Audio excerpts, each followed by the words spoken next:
art stream. It's art stream time. Art stream morning. It's all cold and rainy outside, warm and toasty inside. My foot hurts, so I can't go out and walk and stuff anyway, so it's time for arts once again on this Sunday. And I'm going to be working on today some more stuff with the next Eldritchrune comic, since we're getting close to it. I've gotten all the character clean line work done, so now we are on to doing fills today, and we'll see how far we can get in that. Hello, good morning, thank you for coming. I hope you're doing well. Watch out, because today is going to be a whole lot of Chris suffering, which is how it usually goes in Eldritchrune, but a bunch of that today.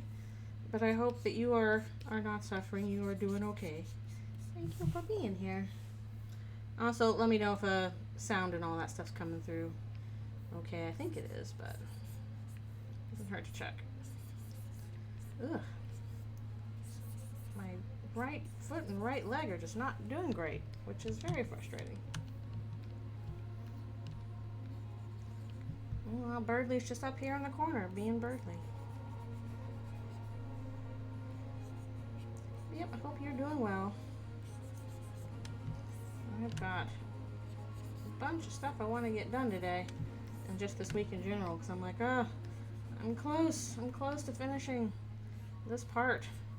And I've written the script for the next part, or the next comic, which unfortunately is probably going to be even longer than this one, because I can't have short ones anymore. They're all going to be long. It's just the reality of it, I guess.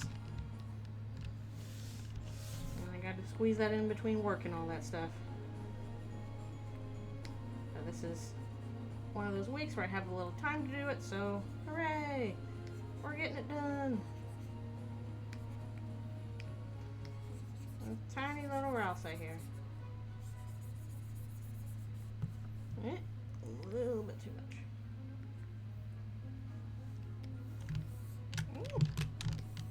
Oh, I want you to move over.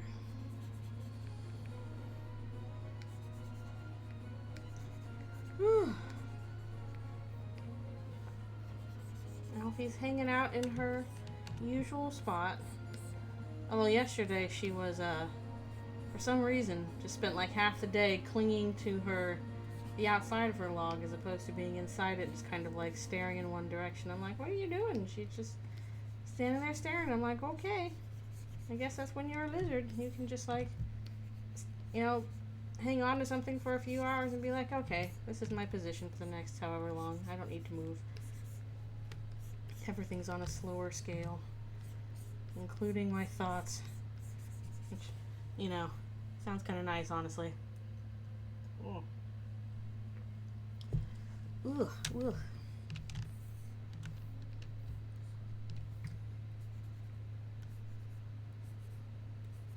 It's pretty quiet so far. That's okay. Happy for anybody that's here and just lurking.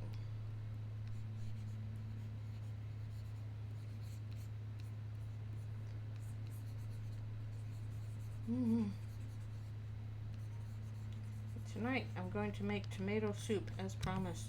So I'm like, I haven't made tomato soup in forever. So tomato soup time it is. Hopefully the bread I got hasn't gone bad already, because sometimes you get like the really fresh bread and it's like, we will expire in 24 hours, and it's like, no, I actually want you to last a little longer. Hello, thank you for coming.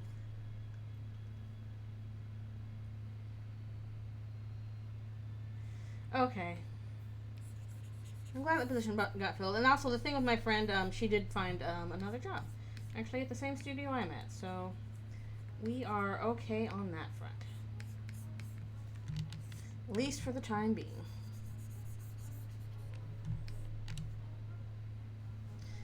Hello, happy birthday. Hope your day's going well so far. You got any cool plans for your birthday? Aside from Phineas and Ferb fun. Hooray! I know. I haven't actually. I monetized my YouTube channel, but I haven't actually gotten any returns from it yet. I don't think I make exciting enough content. Like, aside from the Susie Half Human Theory video, and maybe some of the animatics, most stuff doesn't get a lot of views, so don't get a lot of monies from that. I do a little better with Twitch, honestly. So maybe in the future if I make another video, but that's my problem, is I don't have much time. If I'm like, oh, if I gotta work on, I got my job and I gotta work on Eldritchrune, and so I just don't have as much dedicated to like a video people would normally want to click on. Just a lunch? Okay, well, are you getting something good for lunch? Even a yummy lunch is nice.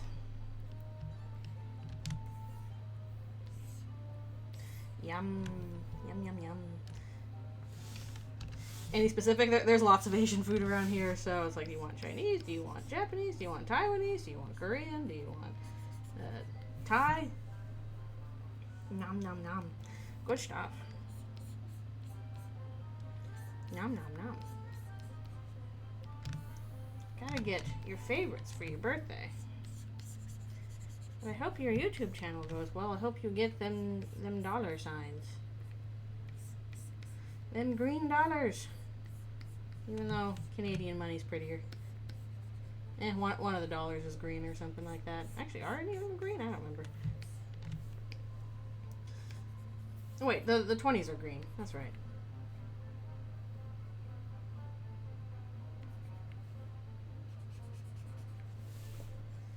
I know, new Phineas and Ferb season.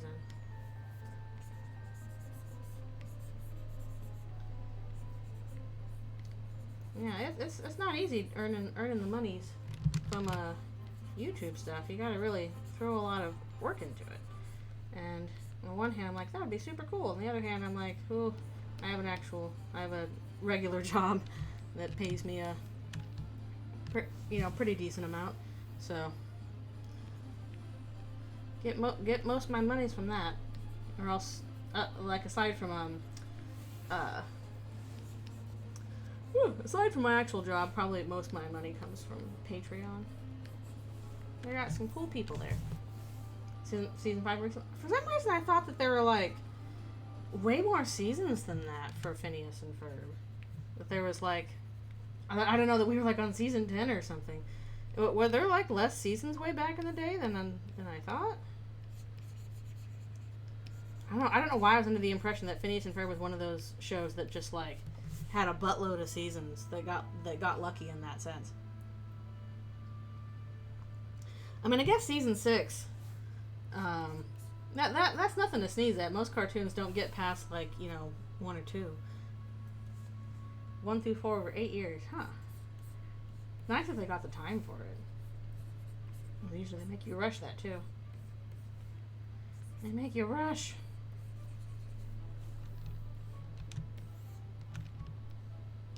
Well, congrats on that.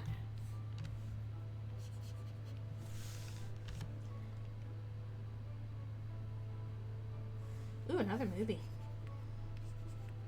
I'm glad those characters are still getting attention. It always seems like one of those things that Disney is like, oh, well, this doesn't fit our brand or whatever, so we're not going to do anything with it. That's fine. You've got, got to go with the flow in terms of what your fandom is, your interests. I'm definitely one of those people that's, like, I'm going to spend 2 decades in this fandom. I'm here for the long haul. I'm going to create a crap load of stuff for it over the course of years and years. But things do change. Like, I was in Kingdom Hearts for an extremely long time. And then Kingdom Hearts 3 kind of broke my heart. And although also, aside from that, there was a Steven Universe in there. I did spend a good amount of time in Steven Universe.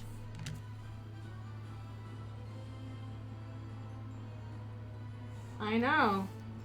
Hyperfixates on one fandom for decades at a time. Uh-oh.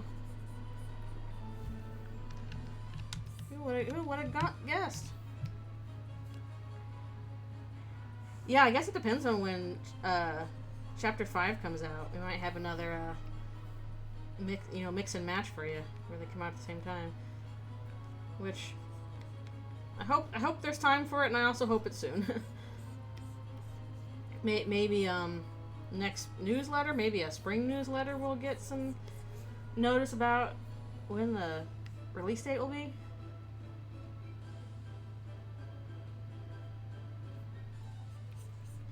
Yeah, so I feel like when most people are in fandoms, they are a bit more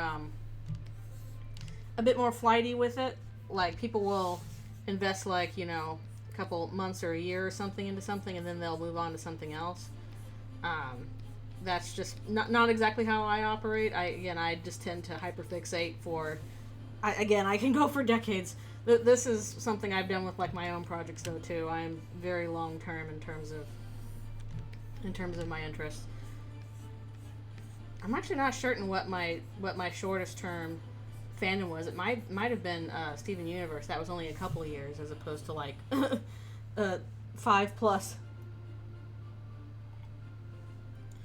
You don't gotta. They'll probably come back though. With new content, they'll come back. So some people, like, I think are a bit more attuned to like a TV sort of fandom, where it's like you have a regular update, you know, once a week or something like that, as opposed to, you know, a video game series where you could be waiting years for new material. Some people just don't want to do that. And like, I ain't gonna be like, how dare you? You know, you need to be loyal. Like, that's silly. People can do what they want. Yeah, that's true. Some people will, like, leave when the media ends, and a lot of people did that for Undertale, but a lot of people didn't. A lot of people are still, you know, chugging along with their Undertale stuff too. I've just, I do love me Undertale. I've just definitely Deltarune took my brain by the brainstem and is like, okay, it's Deltarune time.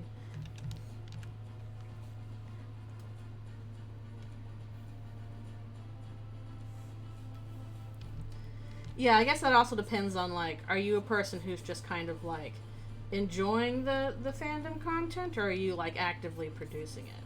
And, like, you don't have to do it either way. I like producing a lot of stuff, because I've always been that way. In fact, I probably need to get better about consuming other people's work. I tend to kind of shy away from that, when I should be more of a participant in terms of, you know, admiring the stuff people make and being like, this is really cool, and, like, you know, lifting up other artists.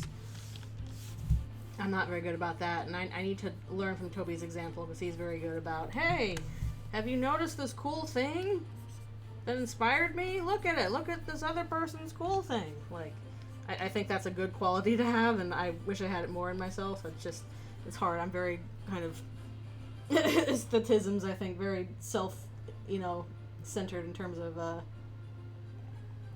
projects and stuff like that. But it's a good thing to, you know, recognize and lift up other people's hard work. I guess that's true. I wish I was a little better at it, because that is something I actually admire about Toby, is his willingness to, you know, really put out, you know, who else worked on stuff, to highlight other people's accomplishments. I think that is a positive trait that I'm not very good at, but I recognize that as a positive trait that I wish I was a little better at. Yeah, I know. Twin Rune's gonna wrap up today. I really should send a message to Akane and be like, hey, congratulations on finishing. That's a lot of work. You did really good, because it is a lot of work, and they did do really good. They kicked ass, so that's something to be celebrated. I think I sent a note to or just a little ask or whatever to Zarla too when they finished hand plates, because that, you know, that's a lot of work, years worth of, you know, work on something you're basically doing for free. That should be celebrated. Yeah, oh yeah, I'm the same way. It's really hard for me to put, you know, emotional energy into something unfamiliar. I tend to, if I'm telling myself, like, okay, I need to, you know, consume some different media, then I kind of have to set aside time for it, and I end up kind of taking it in tiny chunks, as opposed to, you know, doing a big binge of it. Like, okay, I've got, you know, my books I'm reading, in terms of audiobooks while I'm doing my chores, I just finished Frankenstein, actually, by Mary Shelley. And, or I've got, you know, a TV show that I'm watch while I'm eating dinner. But, I'm usually way behind on what everybody else is doing. Catch up like 2 years after the fact.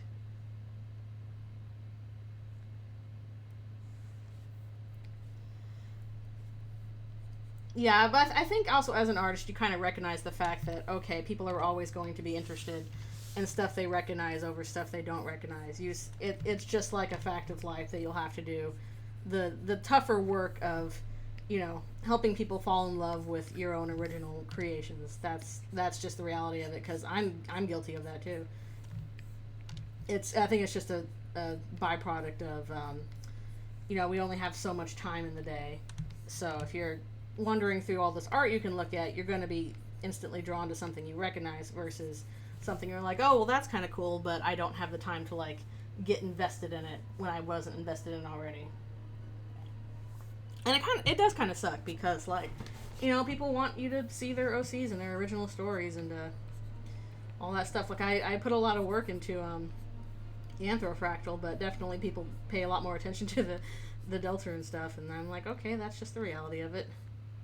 I still get really happy when people mention, like, Skybox, because I'm glad people like that. I'm happy with how Skybox turned out.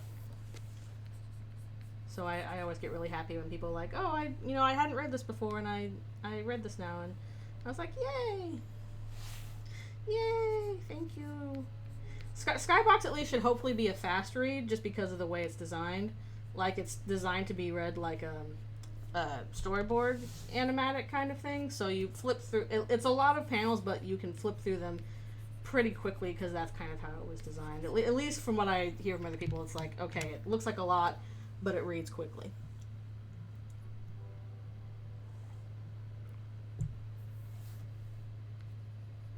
I'm sure there'll be more original things I want to do in the future.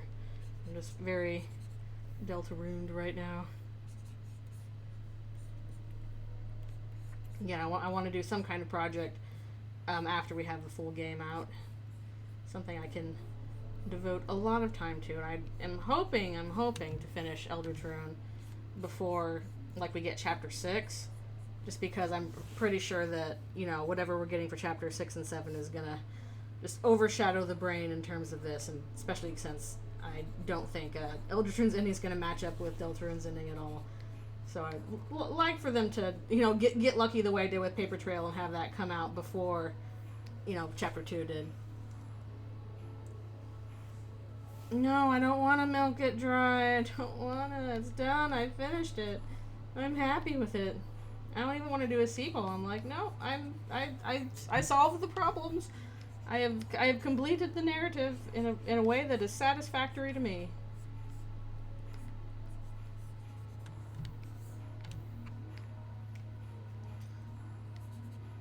The very most thing I'd want to do with, like, Skybox is I have an idea for, like, an animated short for, like, backstory for one of the characters, but I don't have the resources to do it the way I want to. So it's just kind of stuck in my brain forever. I technically should get the resources that I could to do it, but oh my gosh, it'd be a lot of work just to do, like, a little, you know, 3-minute short. What was Outer Tail like? It's been interesting so far. Like, I really like the aesthetic of it. Like, the space aesthetic is really, really cool, really pretty.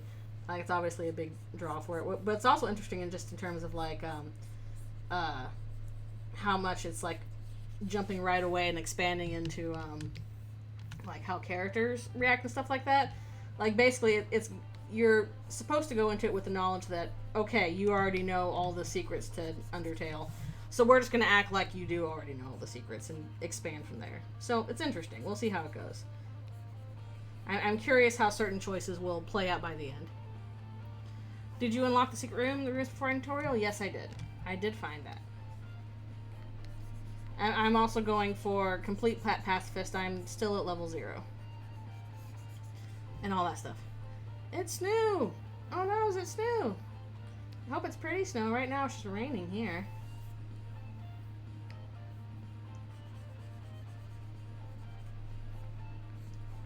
I'm also trying to remember to call Toriel in all the rooms, because I'm bad about doing that. I want to make sure that I call them. No, they didn't push Chris. Rouse is bringing him back to life. It'll make sense once I add the poofs and the magic smoke and all that stuff. It's gonna look weird without the special effects. Evil Rouse would be like, Chris, you're lame, pushes them over. That's the most that Evil Rouse can actually muster, is just shove.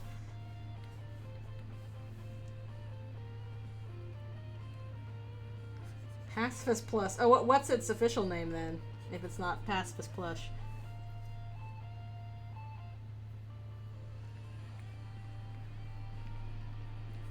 How dare YouTube person not know everything? Yeah, people, Markiplier.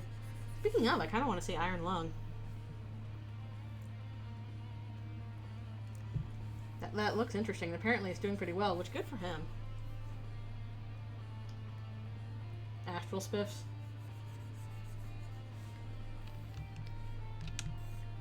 Don't know that one. I gotta catch up with some playthroughs, like I was watching Lauren the Flutes catch up with Chapter 3, which goes very slow, but it's kind of sweet.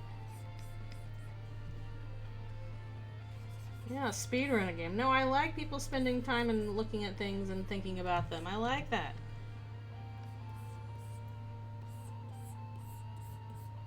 Please tell me your thoughts as we go. I already felt like I kind of had, when I did my just blind playthroughs of Chapter 3 and 4, I had to, like, go a little faster than I would have. Partly because, you know, I suck at parts of the game, so I'm like, I'm stuck at this part.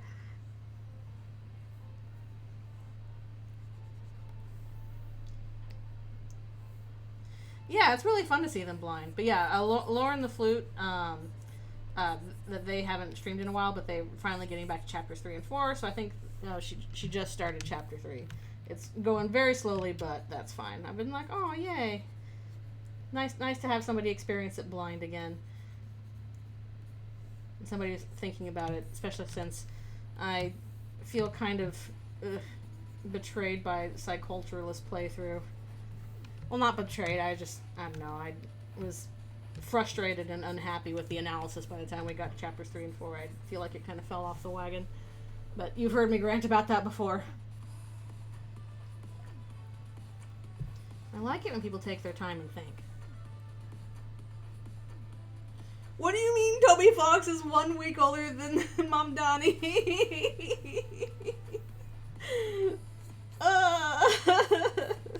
Well, now I feel extremely old. I know, what am I doing with my life? No!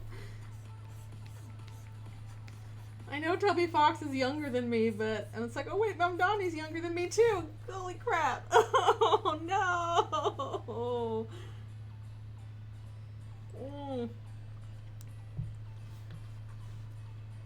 I think I'm surprised Mom Donnie is that young. I think that's what is hitting me hard. I'm like, what do you mean Mom Donnie's almost the same age as Toby Fox? What?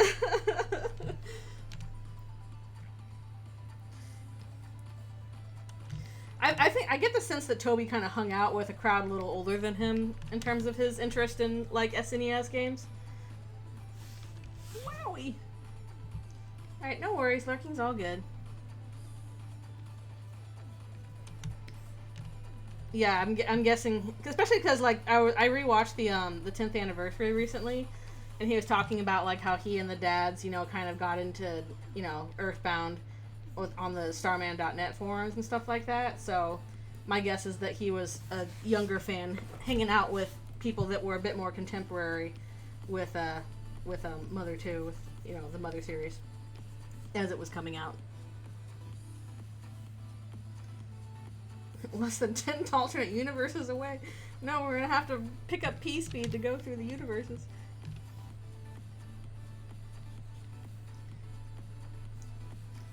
I cannot believe just, like, again, he's younger than me. I'm the old fart here. I'm the old fart. Okay, I guess we can't all do incredible cool things with our own creations at a young age. At least I have a job doing what I love, so I'll count myself lucky in that front. But that's pretty dang lucky. Getting that kind of success. Well, it makes sense that he does, because he's just so talented as a music writer. And I know he's talented as a music writer, again, because I tried to play Undertale for my mom, who does not care at all about video games, and I could not get her to care at all about Undertale either. She kept falling asleep throughout it, but when we were done, she was always like, "Oh, I really like that music. Can you send me the music? The music's really good." So if even my boomer mom, who could not care less about video games, is like, "Oh, that music is nice," you know you done good with the music.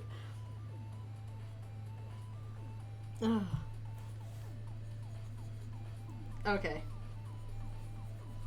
Music's... But that still makes me all feel old. What do you mean they're the same age?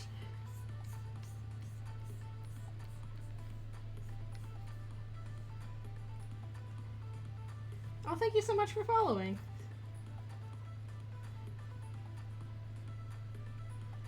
Wait, what do you mean they clicked through all the dialogue in Disco Elysium and didn't read it? No, that's the point. You're supposed to read the dialogue. That's the whole point of the game. It's all dialogue. It's the book game, the Communist Manifesto book game. Where you play as communist cop. Oh man, that's a feeling. Going through listen to Lost Girl while snow's falling outside. Ooh, ooh, ooh. Speedrun a visual novel by not reading. I mean, I guess, yeah, you can get through a novel quickly if you don't read it. Yeah, I speedrun through this movie just by not watching it. I skipped to the end. It was very boring. What are we doing here? You have not actually had the experience of the game if you didn't experience the game. Chat GTP behavior. Ugh.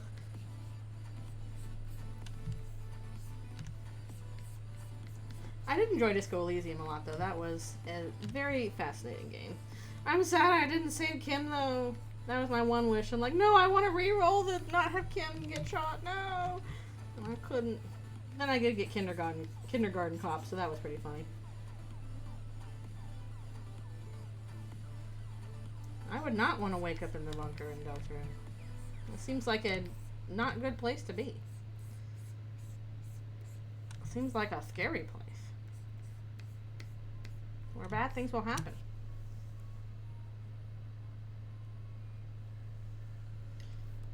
Too bad. No such jokes exist. No such thing as speedrunner strats. I know! He doesn't fucking care. Man. You know. Oh well. He still got to see the giant bug with me, so that was neat. We can share our love of weird bugs together. Weird bugs delivering us important messages about life in the universe. You were just doing it through locusts. But I was still sad about Kim. I should have I had all the magnesium on me too. I should have just pumped myself full of morale boosters so that my rolls would be better. My rolls sucked. I know, cancellation of Locust City. Sad times. And morale was crap because we got shot a bunch. Can't believe I got friggin' snake eyes on that one roll.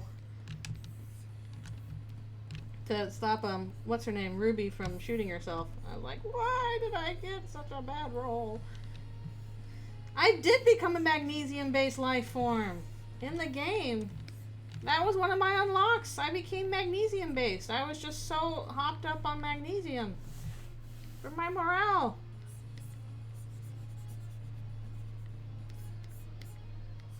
I had all these morale boosters on me. I just didn't think to take them, so I wasn't at like maximum morale when I went into that whole sequence. I've been let down by women too. What a terrible thing to say. I'm just talking about Disco Elysium now. Good game. Apparently I should not have paid money for it though, because they didn't let that go to the actual creators of the game, which is a problem. Get ready for a whole lot of Chris coughing up water. I'm gonna have to draw a whole bunch of cough sound effects. And probably put some warnings on that. Oh man, that's bad timing. Disco Elysium breaking into 5 successors to us ideologies. Truly the most communist work. True. You're not wrong. Leftist infighting, the game, the reality. I know, that is just wild how all that happened.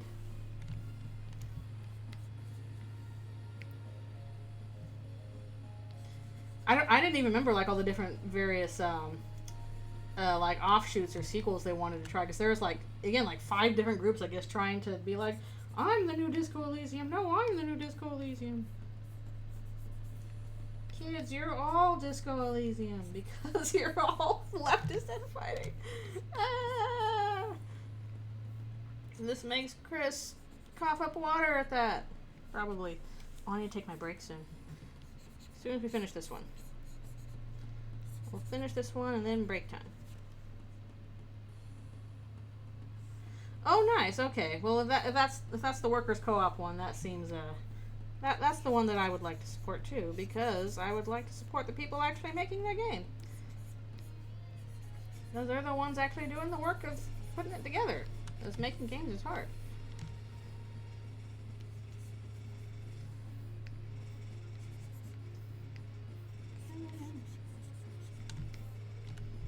Oh, Chris having a very bad day.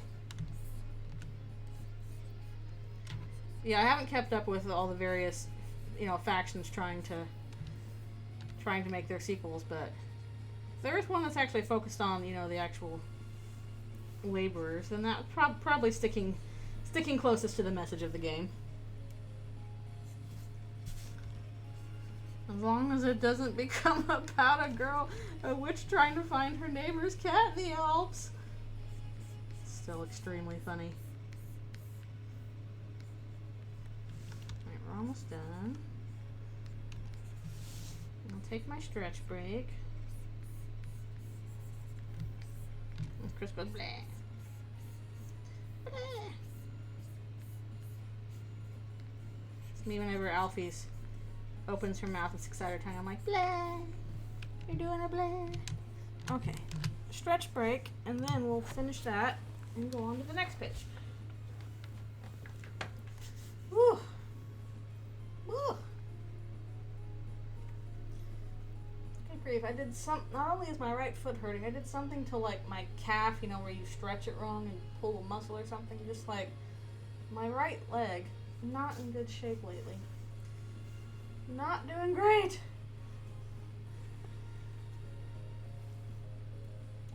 I guess I can't go outside and walk anyway because the doctor said no, I should not, and I'm sad because I can't go catch Pokemon. I have to go walk to do it. I got a weird ask today. It was like, what would, Susie and Noelle and Chris's Pokemon teams be for like the Unova region? I'm like, why just one region? But okay. I guess I'll have to look up the Pokédex for Unova because I don't remember necessarily who's available in what generation. But I'll check.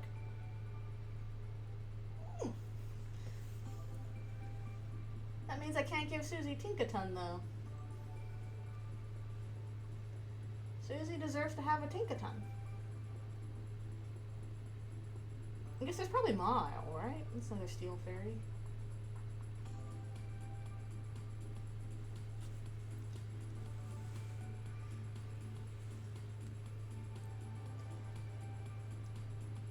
Yeah, I figure you kind of have to have like personality play into that in some way, or backstory, and that's also a little bit of a tough thing because like I'm okay in terms of like Pokemon catch stuff, but I'm not super well versed in like character backstory kind of stuff, especially for like the different regions. I always lose track of like, okay, who was which character for which generation, you know.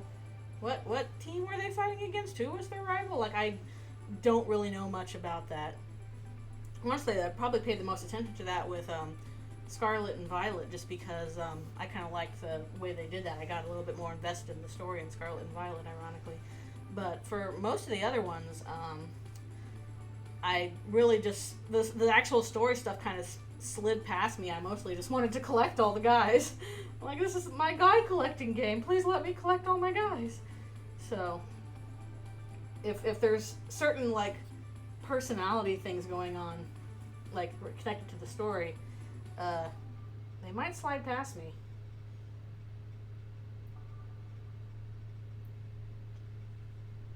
Inverse Star Trek. Interesting. Yeah, I don't think, I don't remember Sword and Shield grabbing me all that much, but I did like Scarlet and Violet. Alright, I'll be right back for one more stretch and water and stuff.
Alright, I return. Hello, hello. Hello, hello. Yeah, there's got to be some creature collector games that let you do like a Nuzlocke kind of thing, where you have to, you know, think about how many you can collect altogether.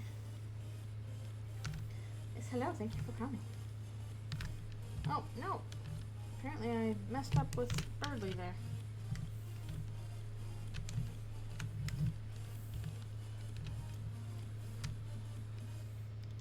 I gotta say something about Pokemon. I forgot what. Oh, I think it would be cool if like a future Pokemon thing basically kind of like let you turn on a Nuzlocke option. Kind of a build your own rule set kind of thing, where it's like, okay, you can collect this much, or you can only keep this much. Like, I think that would be kind of a neat feature to have. Because I don't think they ever want to get rid of, like, the, you know, base game of collect all the guys, because this is intended for kids mostly, but if you were the kind of person who wanted to do a Nuzlocke challenge or anything like that, I don't know, I think it'd be kind of cool if you could go into the game and be like, turn on these, you know, preset rules for this kind of challenge, and then it would work like that. It probably might be a difficult thing to program in, I don't know. Yeah, I don't think they can encourage permadeath, but even if, maybe it's not so much a permadeath thing as like if they get knocked out, then, you know, the Pokemon basically runs away and you can't catch it again.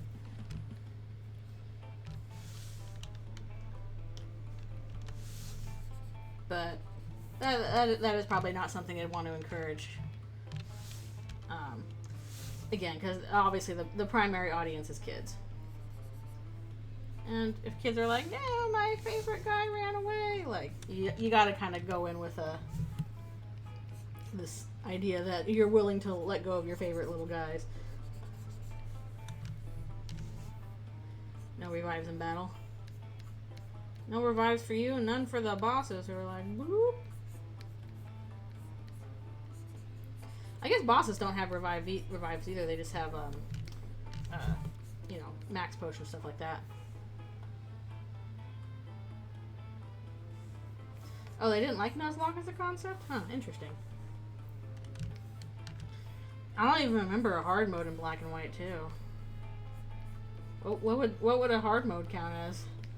Like, it's harder to catch the guys?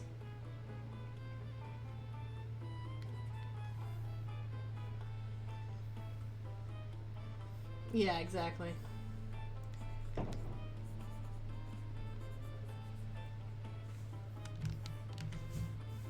Man, Pokemon Go, I'm trying to find a decent PvP team for like the Great League.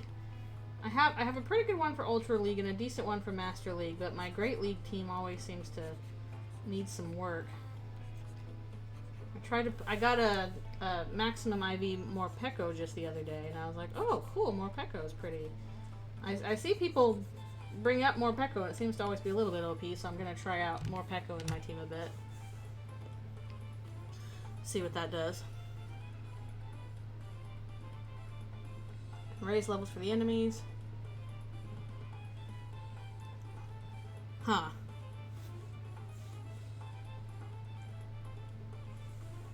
That's not necessarily ideal. I feel like if you're gonna do that, you need to allow like multiple saves. Oh my goodness! Thank you for the raid. Another Lynx. Thank you for coming. We're talking about Pokemon while I'm working on this Deltarune AU comic in which Chris is not doing well. Another Lynx. Now we have to square off like that one video of Lynx squaring off and go at each other like in that one hilarious video. Pokemon talk. I don't even remember how we got onto it. Who's your favorite Pokemon? I know we got a headbutt. A Lynx between worlds. Exactly. Exactly.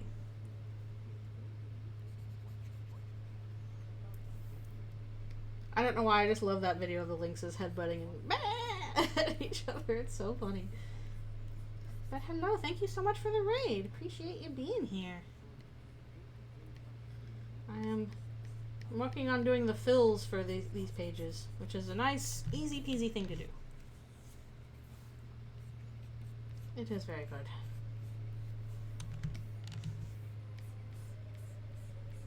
Curious, have you seen Zootopia 2 yet? I saw it with my family over Christmas.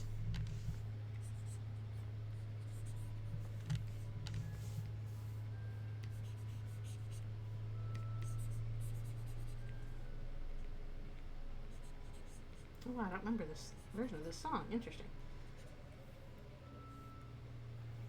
I just watched the second one.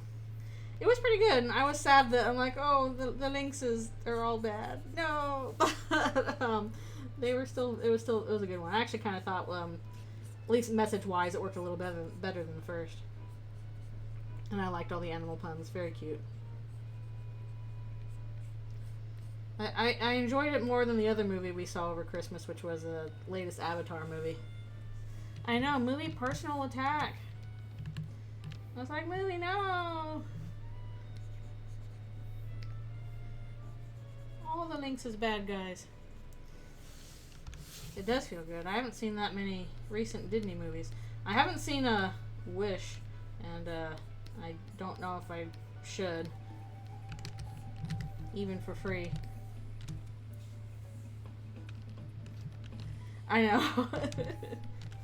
Usually people do not like that in real life, but on Twitch it's like, yay, that's cool. At the same time, I don't know what other word you would use for it.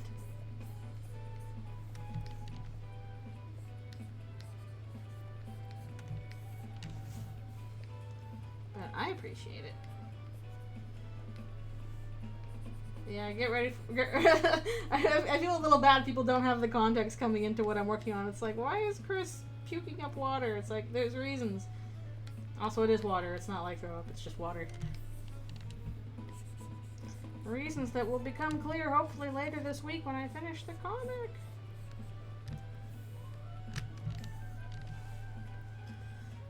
Smash cut to burning English coastal village. Thanks for the raid. For nothing.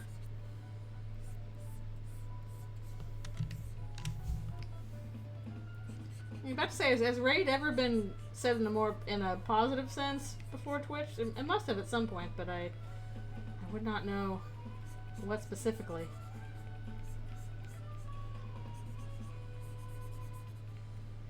The bug spray? Ugh, even then, the bug spray feels a little, blech. Gotta be better ways of getting rid of bugs. Invading their homeland, I know. Speaking of, I finished, Frankenstein, and I'm waiting for Moby Dick to become available again, because I'm still not through all of Moby Dick. So I picked up another Ursula Vernon book that was available, another horror book, and there's a lot of insect talk because the main character's an etymologist. So there was much talk about insects.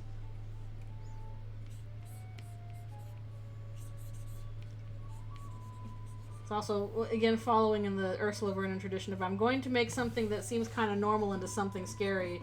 In this case, ladybugs and roses are now scary. Always very fun. Which, if you haven't read any Ursula Vernon books, do read them. By Raid Shadow Legends.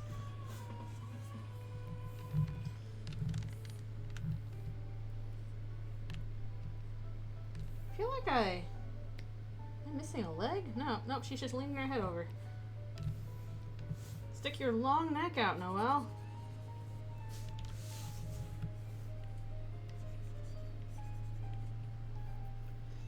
Hello, hello. Thank you for coming. And for being part of the raid.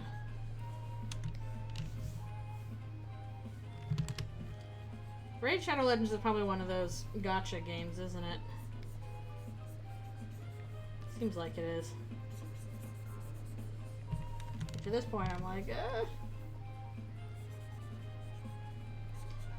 Pokemon Go's already kind of bad enough with that, with the eggs. Well, I guess those are kind of that's more loot boxes.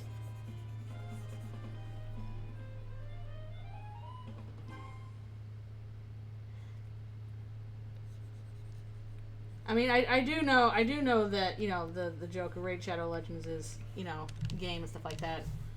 But I have had people advertise Raid Shadow Legends to me, but in all their advertisements, I have never actually like, oh, this looks fun, I want to play that.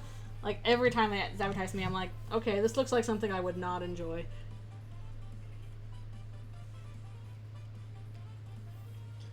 Okay, then I do not like that money incentive stuff. Yeah, it's one of those things where it's like, okay, people talk about it all the time, but, like, do I want to play that? Not really. I don't know who Ronda Rousey is. I guess so. Yeah, it does seem like a victim of its own popularity. Most I'm just kind of like, what kind of advertising budget does this game have where it's like, we're going to ensure that every dang YouTuber on the planet advertises our, you know, loot box game to the point where it becomes a meme. I mean, maybe that is the point. Like, make it a meme and then everybody knows about your game. Whether or not they want to play it is another issue, but they all know that it exists.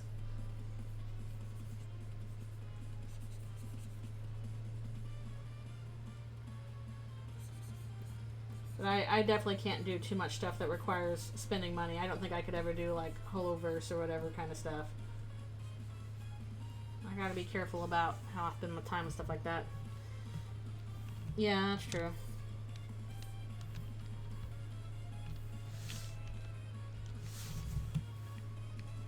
It would be nicer to, you know, have some control over what sponsorships you take. Then again, like, are there any YouTube sponsorships that aren't like a little bit shady, a little bit grifty? Like, I'm kind of hard pressed to think of like, okay, what's something that comes up as a YouTube sponsorship that's not, you know, just a little bit grifty.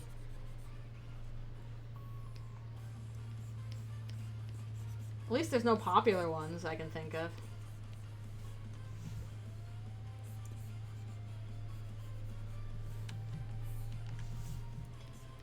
So it's like, I understand, you know, YouTubers, you gotta get that bag, you know, you gotta pay your bills, but, can we advertise nothing that's not, you know, a little bit gross? Is there nothing out there anymore? I guess that's the problem, is stuff that's, you know, just a decent business that, you know, is not grifting you. Probably is not going to be spending a bunch of money on advertisements on YouTube. Because they're just trying to run the business.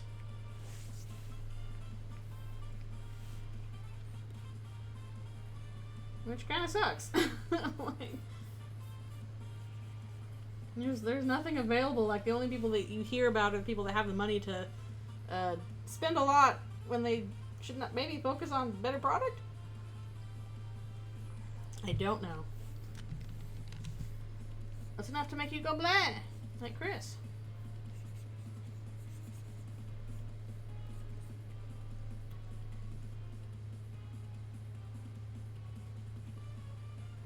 That's a little weird. Like, it's one thing, it's like, okay, you know, your YouTube stuff is in video games and etc.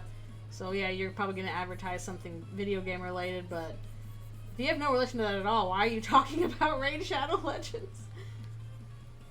What are you getting out of that aside from, you know, a paycheck, I guess? But I guess also, like, Raid Shadow Legends, why are you advertising with, you know, a mixed martial arts guy? Is the thought that, you know, people that are playing Raid Shadow Legends or any other grifter game going to be like, well, I wish I could do actual martial arts. I don't know. It's a mystery. Okay, I did not know who that was. I am not up to date with sports and Olympic stuff. It is well outside my wheelhouse. I'd have to have somebody explain all that to me in an essay or something. Or an article, etc.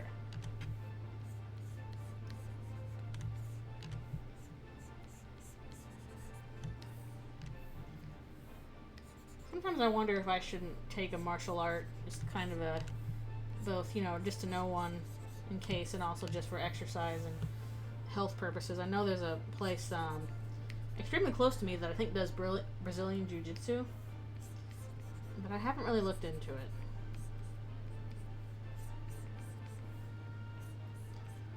Something to keep my ailing body in good shape. Because as established earlier, I'm old. Yeah, and also it might be kind of fun too. Yeah, it definitely seems like something that, you know, you're kind of supposed to keep practicing if you want to stay in shape with that.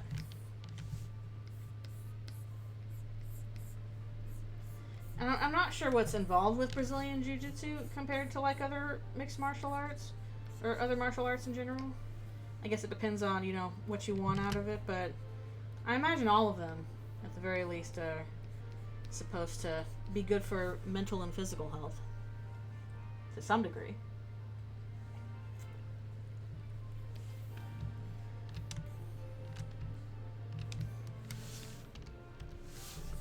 All that good stuff.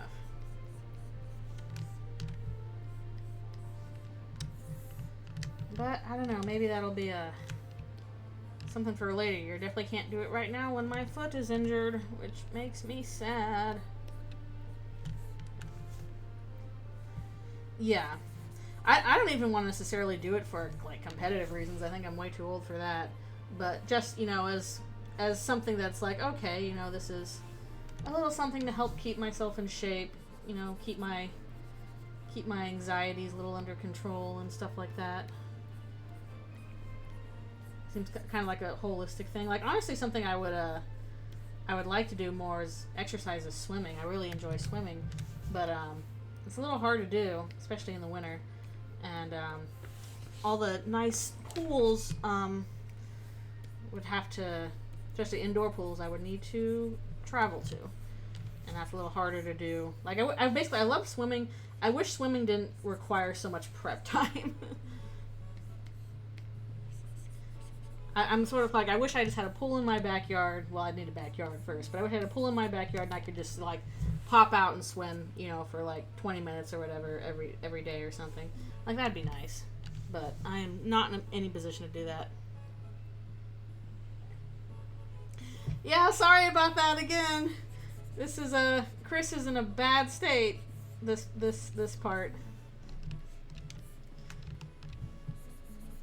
I'm gonna have to put some content warnings on this comic when it comes out. Yeah, I guess that is the problem. Like, even if I had like a pool in my backyard, like that requires maintenance. That's true. Ugh. Why is swimming so much prep?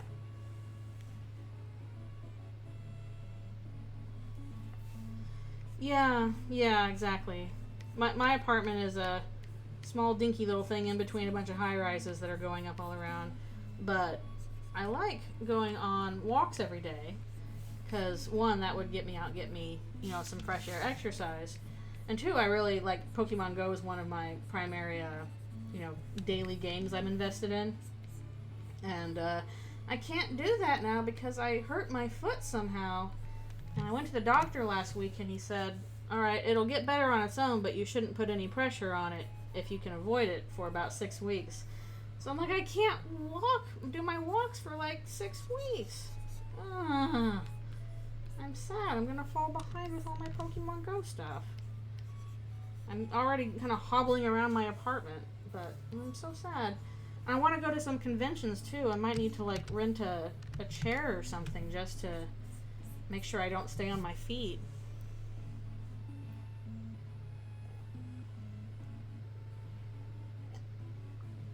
Oh, there'll be extra assuming stuff, I'm sure, because I got to put a vor warning on this one too.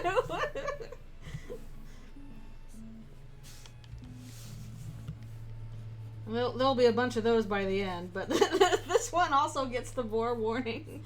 At least I think I probably should.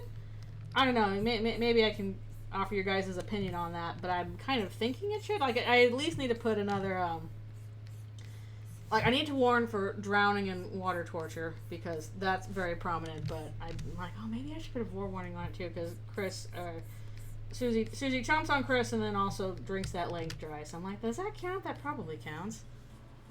Yeah, better to err on the side of caution. Does that count? I don't know. Like, it's just drinking water. Does that count? This stuff gets complicated. I don't know all the intricacies. I guess so. Yeah. I mean, and again, she does chomp on Chris, briefly. Yeah, that's why I haven't necessarily used it for everything. Because I'm like, okay, if there's not like an actual like focus on the inside part, does that count? Kind of thing. I should probably just err on the side of caution in this case, but it can be kind of hard to figure out. Like, okay, is this you know sufficient enough? Yeah, no, the Miss Missile's upset about it. So, okay, we'll err on the side of caution for this one then. That's generally the smart thing to do. So hooray, this one gets the vor warning as well. Every time it's because of Susie.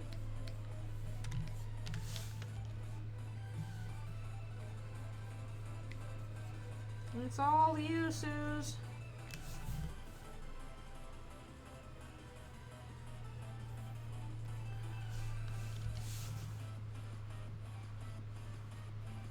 How many people have blocked me over Eldritchrune? No clue. I don't keep track of that. I'm sure people have also blocked me for like my bad opinions or something. Like people don't need a reason, you know, to block somebody. Sometimes it's like, oh, you know, I can't stand that person. Goodbye. You know, I ain't gonna yell about that. People can do what they want. Really? It's got to be. I didn't even like look up any references for this, so somebody's probably had better depictions of it. Like I'm sure it's happened. Yeah, I'm sure it's happened that people are like, ew, I can't stand that. Goodbye, blocked. I'm sure people blocked me after like the end of Paper Trail and stuff like that. So, you know, there's not much you can do about that. It's like, I'm just gonna do what I'm gonna do, and if you don't want to see it, that's your prerogative. That's your right. No sense getting sad about it. All I can do is be like, all right, warning, this is what's gonna be. This is the content that's gonna be here. Chris the Chameleon.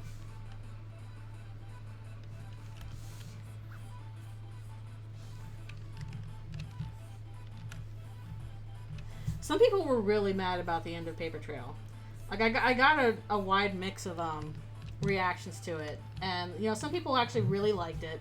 Some people thought it was a great, you know, perfect ending for that. Some people really liked it, and some people really hated it and just are still mad about it. And then I think most people were kind of like a mix, like have mixed feelings about it. Like if I was gonna put like it to a percentage thing, I'd say like 25% really liked it, 25% really hated it, and 50% were kind of mixed.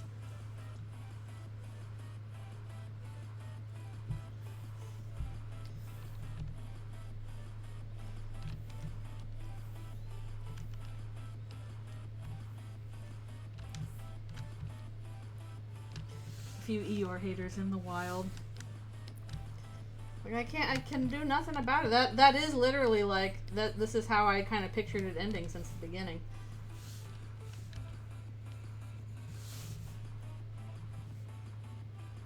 Yeah, that is, I think, a fair criticism.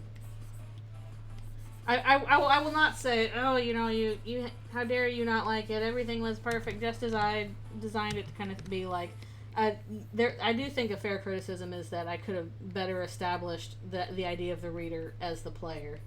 That is the difficulty, I think, of doing a, you know, in a medium that's static as opposed to dynamic with like a game.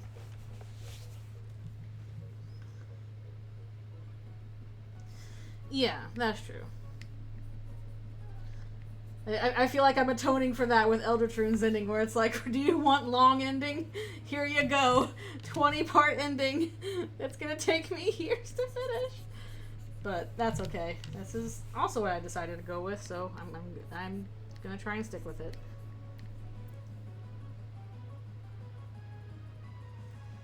Yeah, that's always gonna be a difficult thing, because like when you're playing a game, that is you making the choice, kind of thing. Whereas the reader is like, okay, the choice is kind of being made for you. Which is why I kind of think if Toby did something similar to the paper trail, it probably would go over a little better. Just because, again, it would feel like you were an active participant in this rather than a passive observer for a comic. But I imagine there are still people that would hate it if it went that way. Hello, thank you for coming. But I do think it would work a little better in a video game format. So if Toby did something like that, I think people would find that more bearable. Especially with all the setups of, like, you know, our direct relation to the game. Like, despite some people's thoughts, yes, the player is diegetic to the game. We are a part of it. Up on the back of a milk carton. The thing is, like, if that's how it ended, he's set it up that way. You can't say he didn't you know, prep us.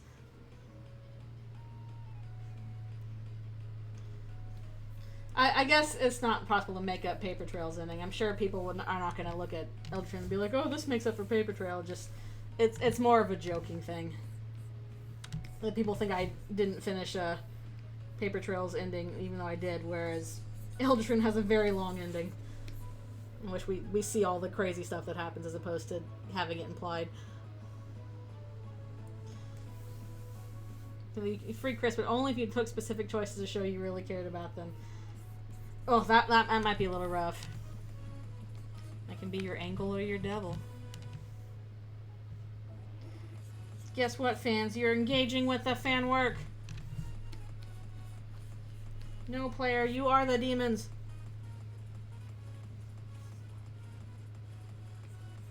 Yeah, my hope was to give the idea that, okay, the characters, you know, now have a chance, now that they have their autonomy back, can defy Gaster, but that I know that can be a rough sell. I don't really have any plans to do it differently right now because I got other stuff I want to do. But definitely learned some interesting lessons from that in terms of, you know, what people like in terms of involvement in a story, that kind of thing.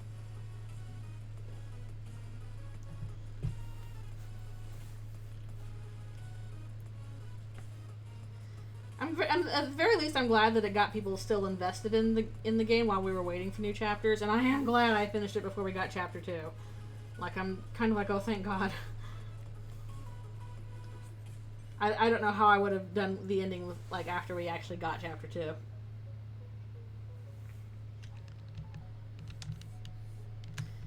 Yeah, I've never been one that's really big on, like, I'm gonna edit my past work. I'm like, that sounds extremely unfun. No, I'm gonna do something else. We are not doing the same thing again. Please let me move on to a different thing.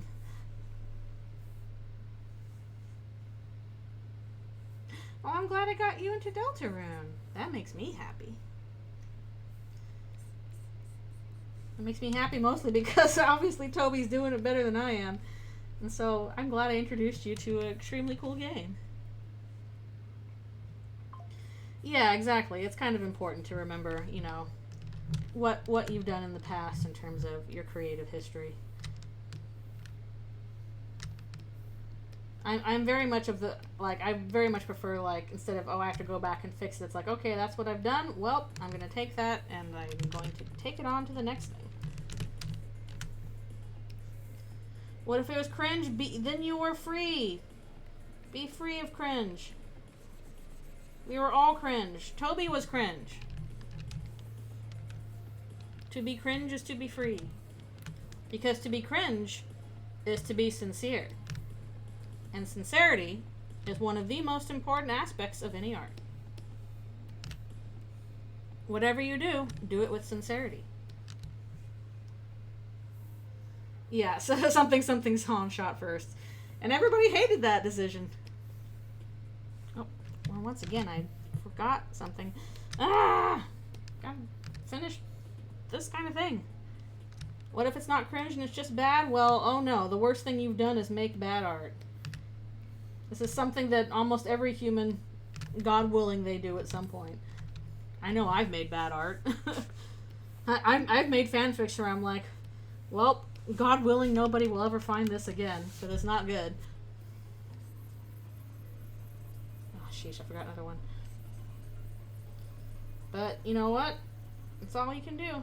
Yeah, Chris is not doing great. I mean, who knows? Maybe I'll look back on this in 5 years and be like, oh, this was so cringe. But, like, you can't know that without hindsight. All you can do is what you are doing right now. I'm sure there are aspects of this that will age well and aspects that will not age well. And you won't know if they age well or not until they age. So you gotta, give them the chance to age. Alright, that's gonna take a break for stretches. Ugh. That was me when I had chicken pox, which was the worst. I hated it. And also, they're not throwing up, it's water. Well, I guess they are throwing up, just they're coughing up water. So it's not puke, it's water.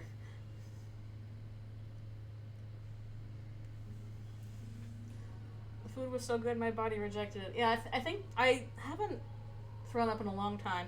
I think the last time I threw up was after my surgery, my chest surgery. And I got home from surgery after I, woke up from the anesthetic. And my mom was taking care of me, and she's like, are you, you want something for food? And I'm like, yeah, I'm really hungry. And she made me some soup and nice warm bread, and I ate them all because they tasted really good, and I was really hungry, and then I immediately threw them all up. I was so sad. But I was warned that was going to happen because, surgery, anesthesia, whatever, they tend to make your stomach bad. So I was just so sad because, like, I ate the soup and the bread, and it was like, oh, this is hitting the spot. This is really good. And then I just didn't even finish it and immediately threw it up. I'm so sad.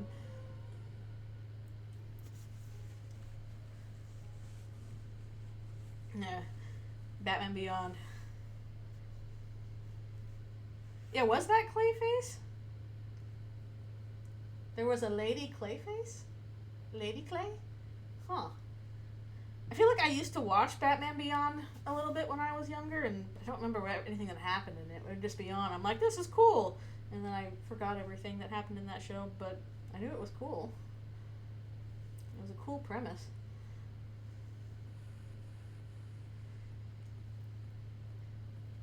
Actually, I kind of wonder if I should put a vomit warning on this.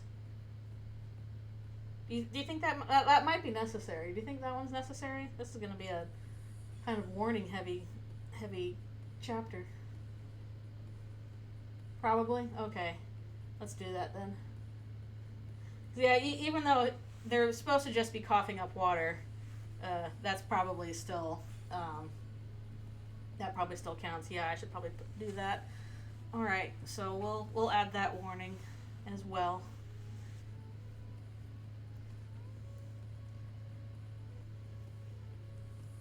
Yeah, not the grimace, but this is probably going to hit squicks for people.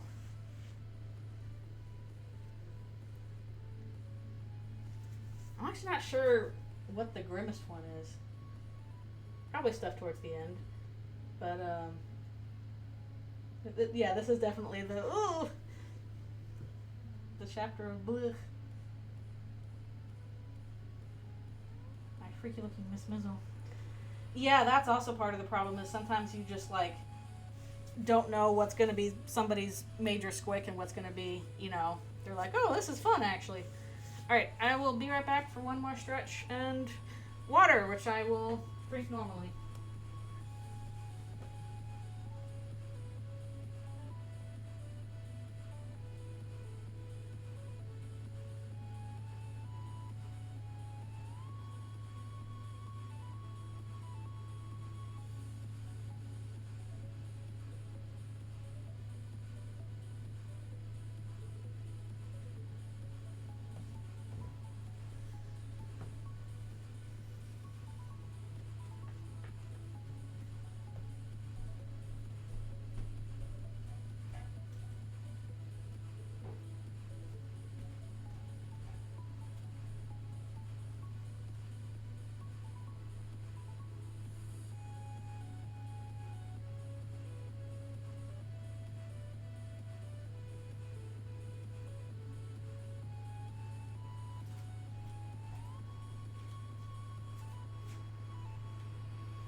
I am back with hydrations and stuff. Make sure you stay hydrated too, but not in the way Chris is.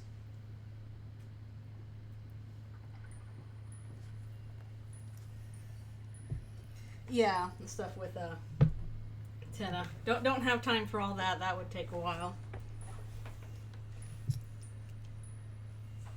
I'd probably hit one of my squicks. It can be kind of fun to be like, okay, I'm gonna include stuff that makes me uncomfortable. Because why not? I don't know if I've...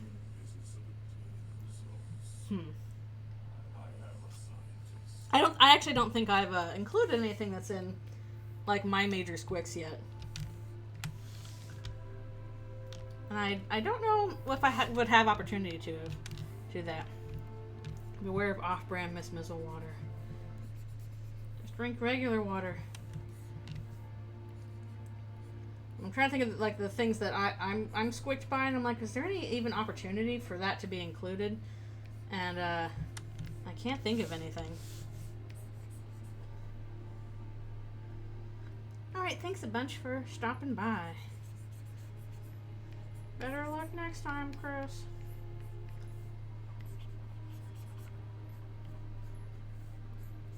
Like stuff I find that like squicks me out is like rapid aging kind of thing.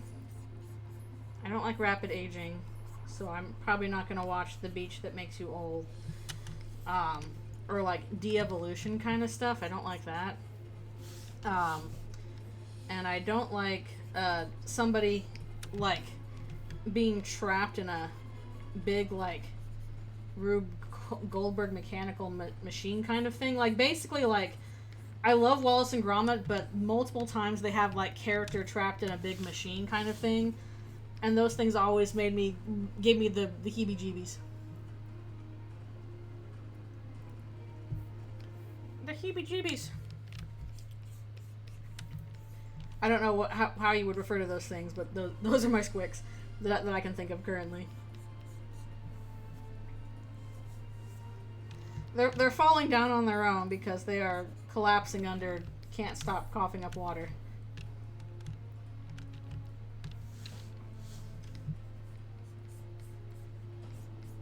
Can't hold themselves up because too much water.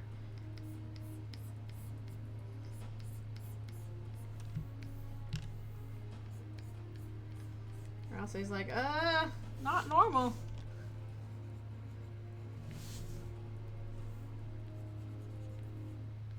Do a whole bunch of shading for Caddy and Jockington. They kind of require the most shading stuff going on.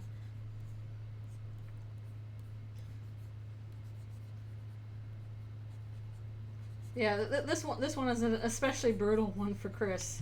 Basically leading into the next one where they meet Garrison. So, which is why Chris is like, I'm so exhausted. I don't want to walk.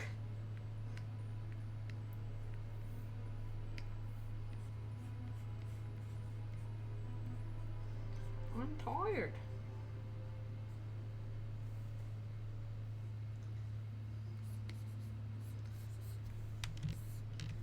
Yeah, nobody's really happy with this. They're like,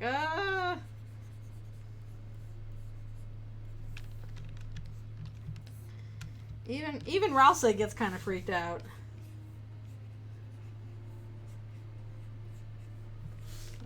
Because usually his means of fixing things is not working.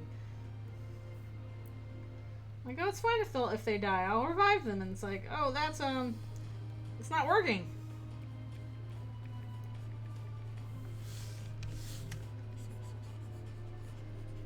We have encountered problem.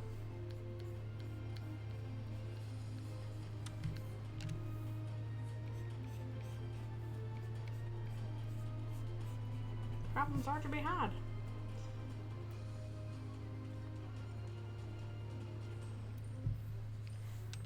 And this part is kind of simultaneously like, okay, this is a Miss Mizzle encounter, and then also kind of delves into the stuff in chapter 4 where Susie's like, oh, I want to help, I want to heal people, and basically kind of I'll say it, others kind of making her feel like, no, you can't do that. And then her learning she can help people in her own way. Just in a lot weirder way in this.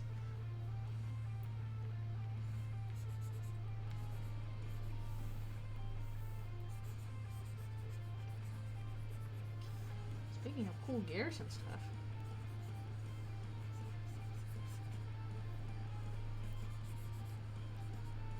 Man, I've been thinking about it recently. Part of me kind of wants to do a post about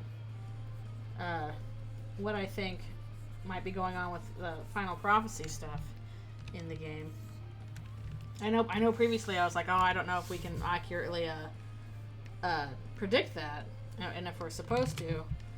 But as I've been thinking on it, I'm like, okay, I think I have a decent idea on what it could be just based on what we know so far. So, kind of want to post about it, but I don't know. Got plenty enough to do.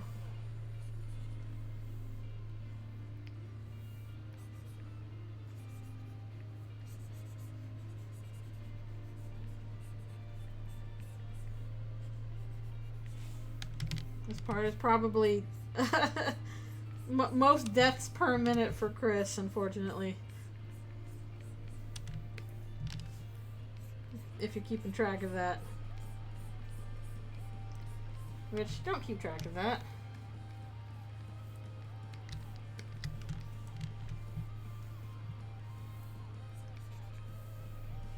Chris is so done. They are cooked, chat. They're cooked.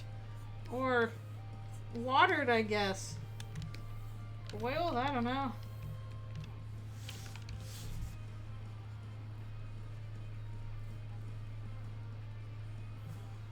They're washed. Exactly. There we go. All washed up.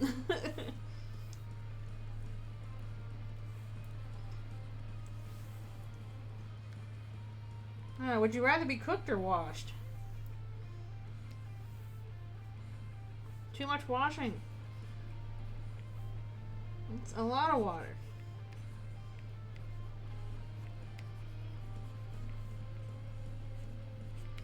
That's a lot of water.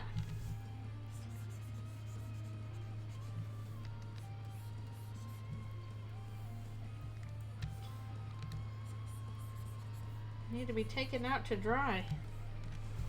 This is karma for the flushing the bath bombs down the toilet. The pipes will have their revenge on you. How do you like to be clogged up with water? Not so fun, is it? Chris, like, I don't know what a bath bomb is.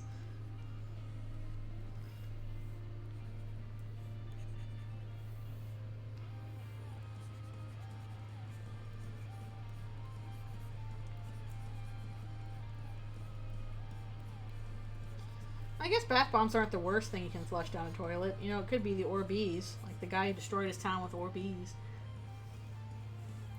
That is true. Don't even know what a toilet is. No toilet theory or whatever the heck that was about. I don't know what that was about except for toilets. You got regular old stinky outhouses. Ugh. What if you threw a soap into the outhouse? I don't think much would happen. Might smell a little bit better.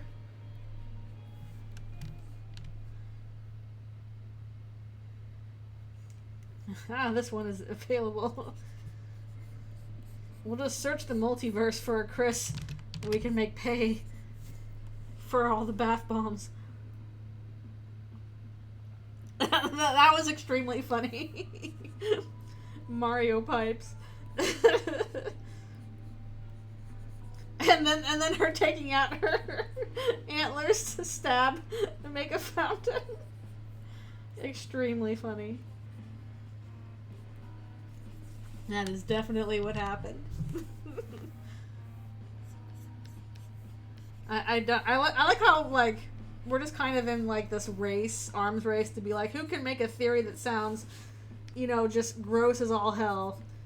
This one's about toilets or pissing or whatever. Take it seriously. Again, I haven't watched it. I don't know what that's for, so. But you know it's done to, like, you know, get them clicks. Which, okay, that's fine.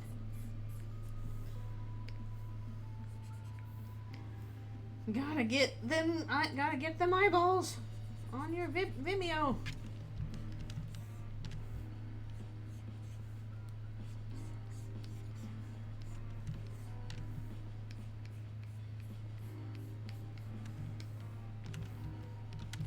I'm a little bit selective about some of the stuff I'll watch.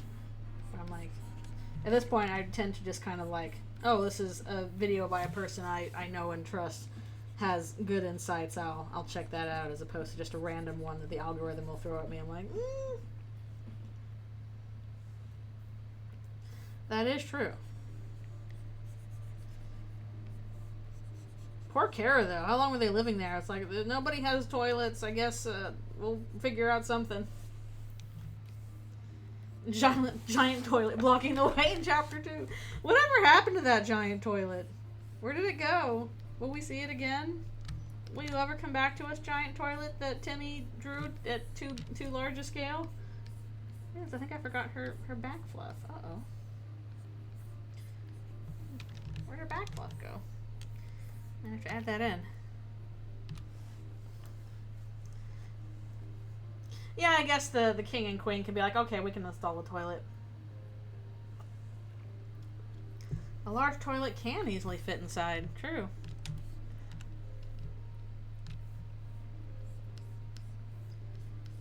A wrecking machine.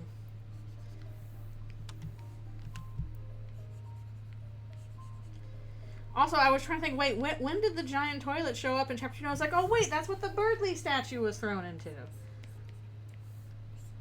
I like how, like, walk in, see the Birdley statue in the toilet, go outside, the sign on the toilet is for a giant Birdley statue, and it's like, everything checks out.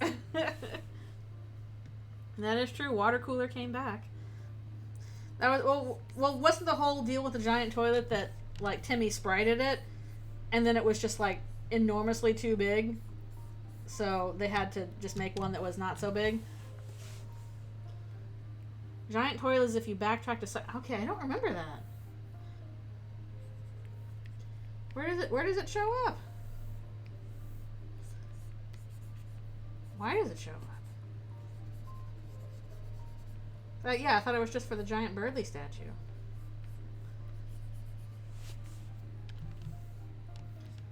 I don't recall that at all.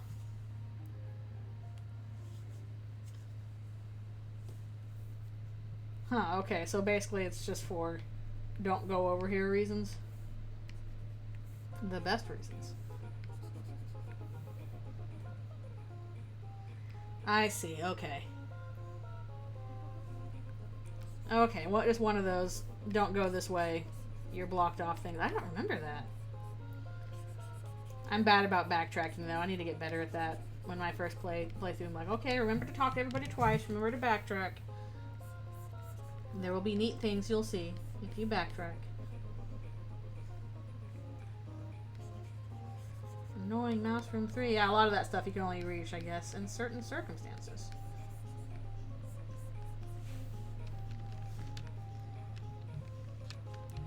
Yeah, that's true. It seems like, okay, you can go get the character teas, which you can't do much with anyway, because those will turn into rotten teas.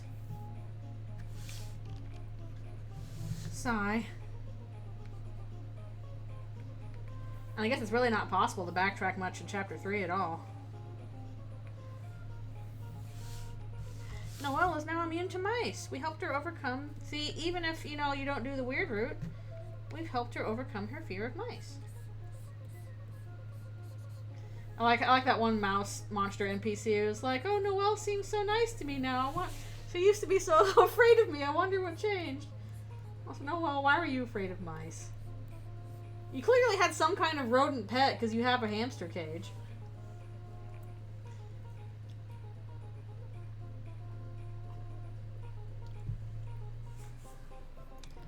And Dust Frog.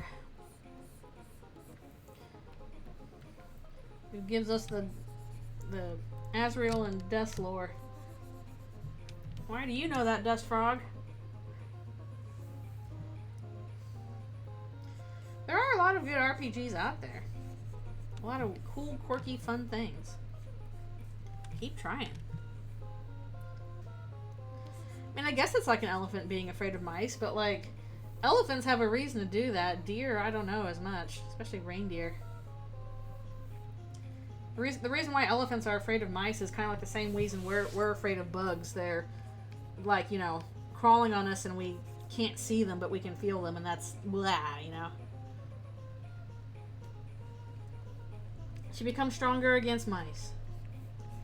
Or rather, it's not so much becoming stronger, she is just overcoming her fears. Which she wants to do that anyway. But how about we do that in a way that does not traumatize her and hurt people around her? How about we don't do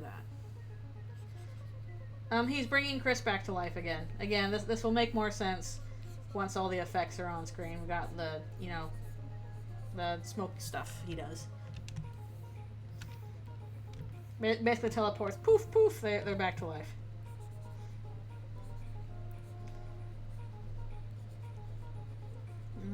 Because they just died, and Ralsei's like, oh, bring him back to life again, that'll fix it. Ralsei is a Sith Lord. You can tell because of the big robes.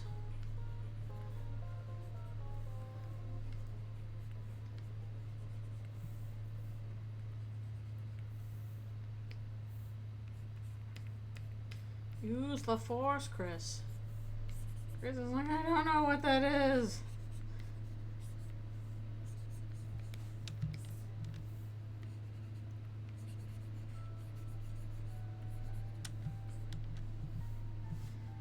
Yeah, this is basically just Chris dying and being resurrected over and over, and it's very deeply uncomfortable.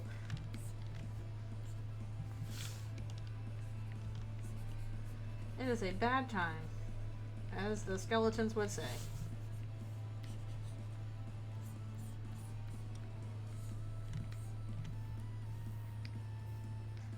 And this is why they're so exhausted.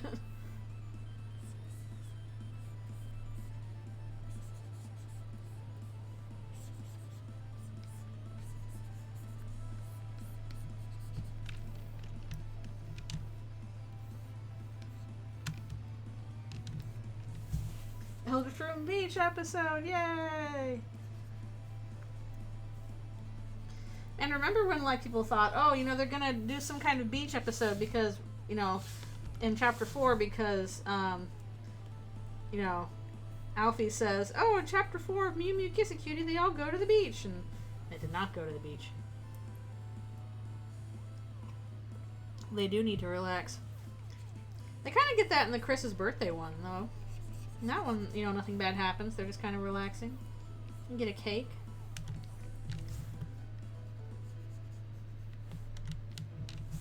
Beach intro, then plot happens. And then it's plot, plot, plot all the time.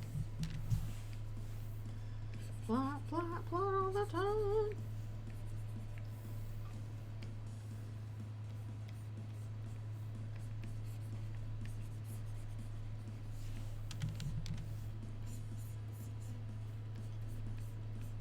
And I can only imagine how jam-packed Chapter 5 is going to be with stuff. We're going to have so much stuff to cover.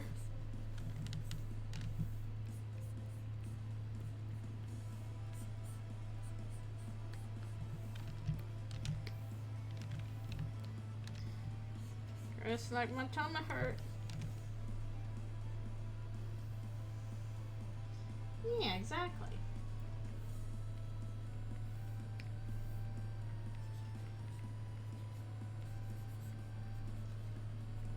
At least there's one part in there where, you know, nothing bad happens to them and they just hang out and have a nice time.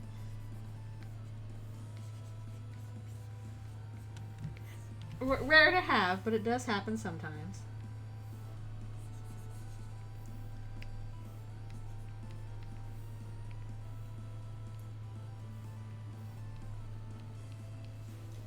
Also, when am I supposed to take my break next? I think I got a little bit of time. A little bit of time. Yeah, the rainy day one's also a chill time where they're just hanging out and getting to know each other.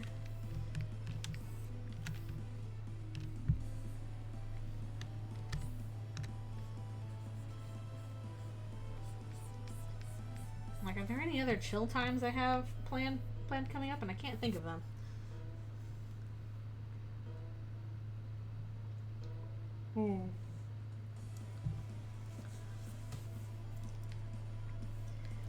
Oh, interesting. On the one hand, they probably would want to, you know, be free of the torture, you know, world where they keep dying over and over. On the other hand, no, they can't exactly go back to how things were. I think they wish they could. They wish they could go back to before all this happened, but now that it's happened, there's really no coming back from it. Revenge. At the same time, yeah, not like they actually were happy with the dreamers. They were not being tormented or anything.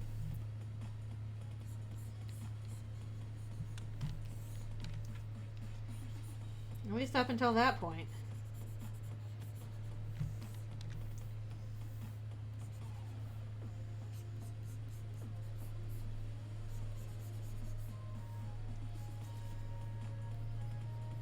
But at the same time, there's also Asriel to think about, because he was not involved in it, and Chris still misses him.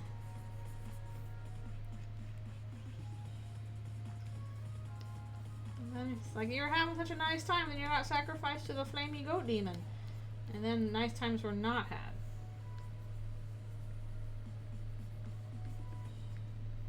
It was, in fact, a bad time.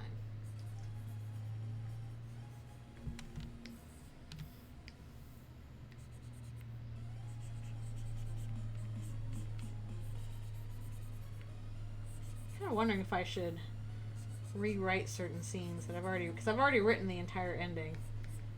Now I'm second guessing myself, and I'm like, oh, maybe I should change some of this dialogue. I don't know. I do want to make sure everything cover all the basics before we get there.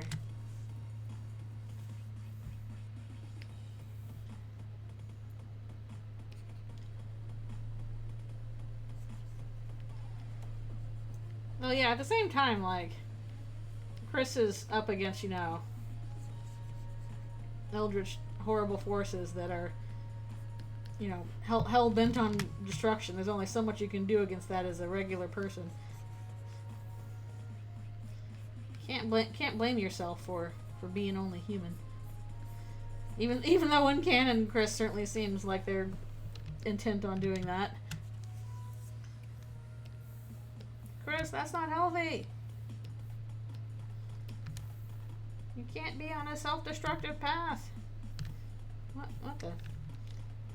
What happened? Oh, that's what happened. That did not get filled in.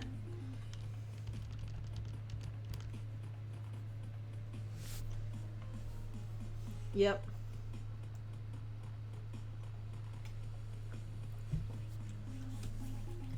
Yeah, that is true.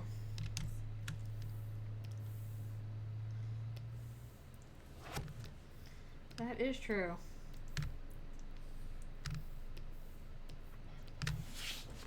That is one of the reasons why I'm still on, I think, half human Susie is a thing, because just in terms of Chris, part of the reason why in canon they are on this self-destructive path is because, well, I think it's for multiple reasons, but one of the reasons is because they just do not like the fact that they are human. Like, they see that as a problem or a weakness or something.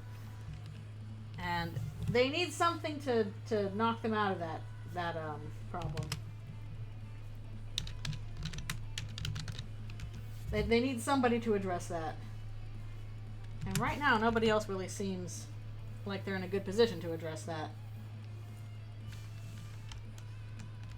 I suspect some people might even be making it worse, like Carol, for example.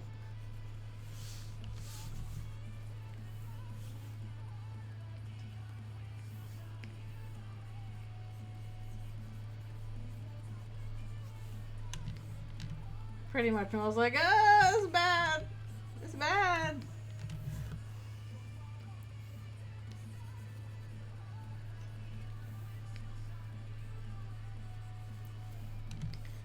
Chris, we gotta get you off this self-destructive spiral. You gotta do something.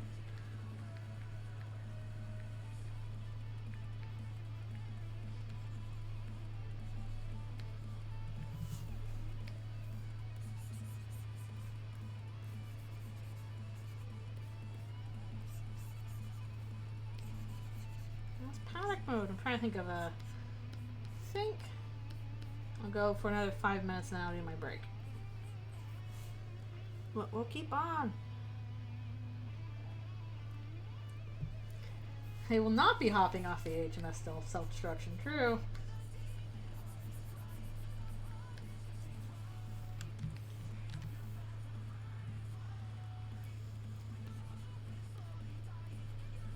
He's like, I can help. I eat things. That will surely help. Hello, hello. I can't read wingdings. Some people can read wingdings. Not me, though. But welcome back. Welcome back to the Chris torture hour again, I guess. Poor Chris. I actually hope that they are okay in canon.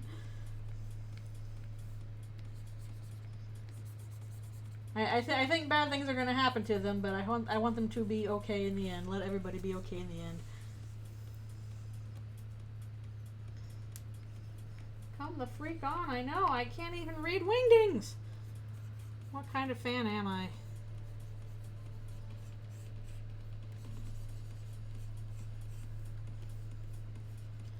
I can't read it. Can't even understand the, glitchy phone noises. Can't do jack squat around here.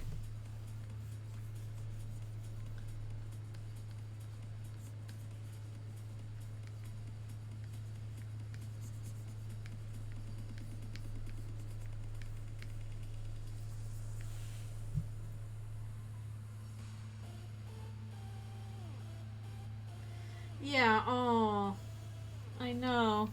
I actually think that's a speedrun strat, is basically if you want this fight to go as fast as possible, just let Susie get hit, because as soon as Susie's health goes low enough, Chris is like, whoa!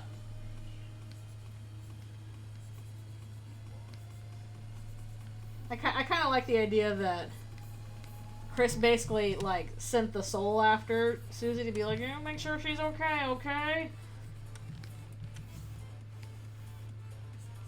They had to rely on it a bit there. Well, that's up to you.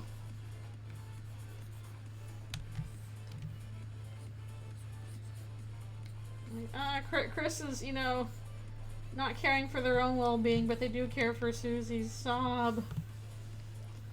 Sob, sob, sob.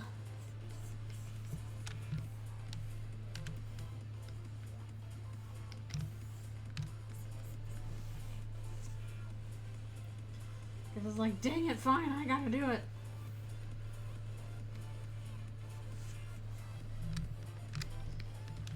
Okay. Actually, I think this, after I need to take my stretch break, and then we'll do another session. Or else he's like, then stop with the water. Dude is fast. They are fast. Then again, if they maybe the issue is if they get lost in the darkness, Chris is like, oh, I can't see Susie on my own, but they can hone in on where the soul is, so it's like, oh, that's my little homing beacon. If I find the soul, I'll find Susie, so zoom.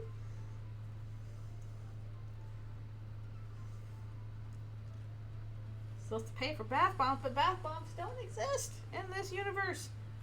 we don't even have toilets as established.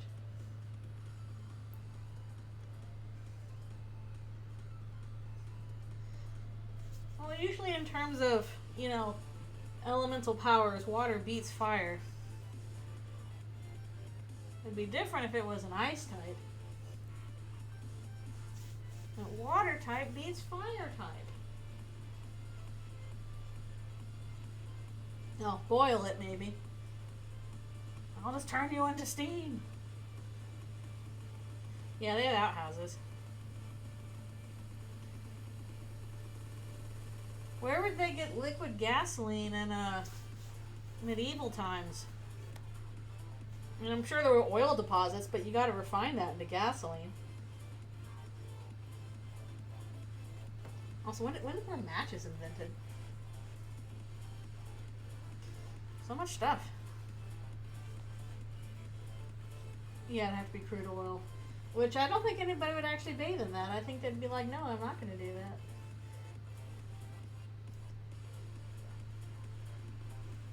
Magic oil.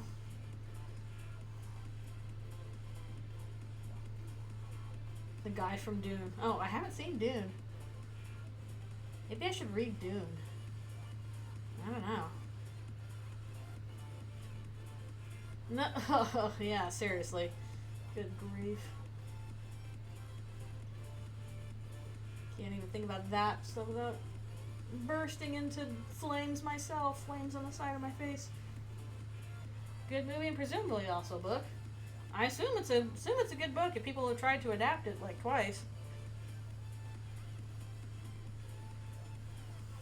Eldritch God of Gasoline. I kind of wonder if I should do a character color sheet for the Chapter 4 Bound God. Even though I'm not planning on any kind of a comic for it. Just to show off a design or something. But I don't know. Probably should do El Nino, La Nina too. Oh, I got their names mixed up. La Nino, El Nina. Ah! Did that on purpose, Toby. Ah. Alright, I will be right back for one more stretch and stuff.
watched Dune recently, but it is indeed good. Huh. No, Miss Mizzle is not the Chapter 4 Bound God. Nope, nope.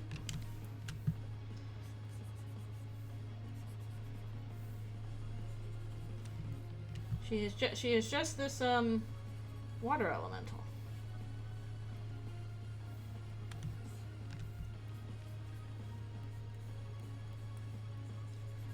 Definitely Chapter 4, it seemed like it worked a little differently than the previous chapters, where, like, you know, we've had the main boss kind of trailing around the edges of things as we're going, and then with this one, it's like, nope, just fight a Titan. Which I died a couple of times at my first time. I would say the closest thing would be the Titan, but not really, because, like, even then I kind of had the Titan as more like, you know, royal guards for the night. So basically less the Titan and more the tower itself. The tower that you have to climb to get to the Titan. About as Shadow of the Colossus as it gets.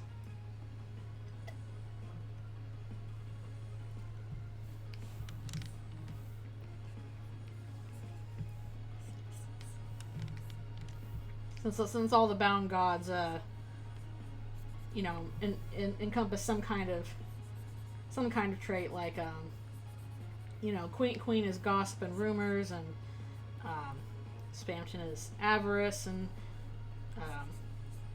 Jebel is chaos and stuff.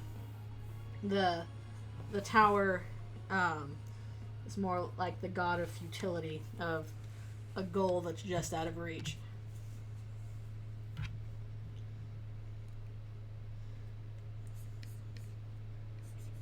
Yeah, basically, because all the bound gods are like, okay, you know, encompass some kind of, you know, idea, and they're also rooted in place.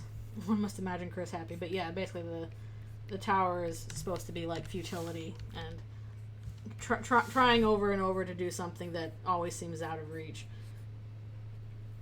something that feels inevitable, which I guess also works out best with the prophecy. So I feel like if there's any, like, primary antagonist in Chapter 4, it's just the prophecy itself.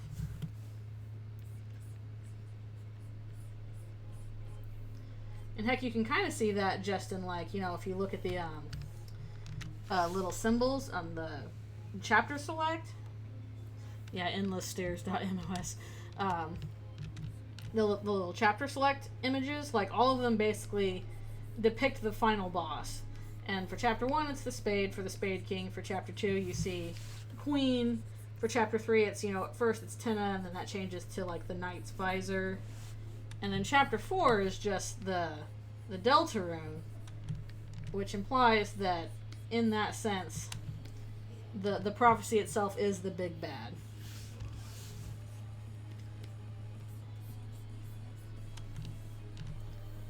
This insurmountable thing that they want to stop.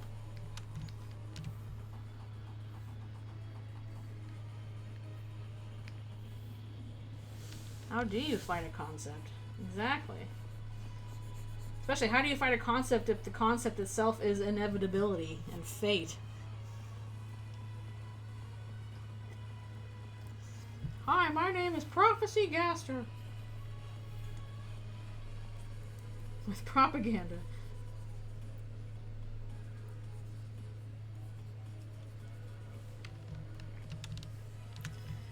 Yeah, it's a crazy idea. And Susie's like, I'm gonna win against the prophecy by punching it. That's how it always works. My name is Image Gaster Friend.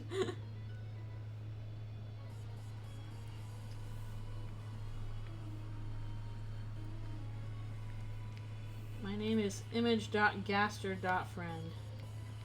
Gaster's a file type now. We decided that.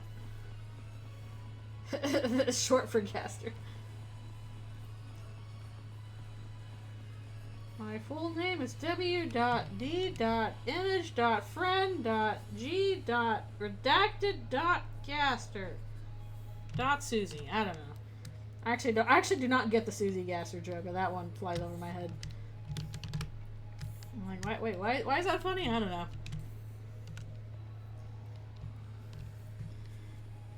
I mean, it doesn't necessarily need to be a literal character. That makes it all the harder to fight. Because again, how do you fight a concept?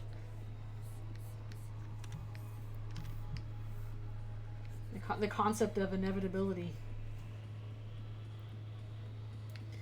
I don't know, I've seen that as a meme around where it's like, I'm Susie Gaster. And I'm like, what's the joke here? I don't get it.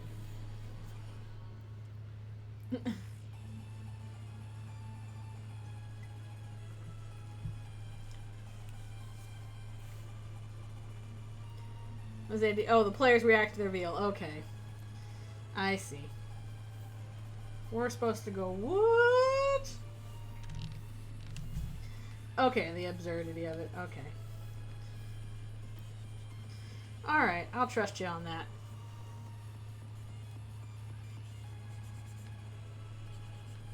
Yeah, even the caddies have a last name. We don't know Susie's last name at all.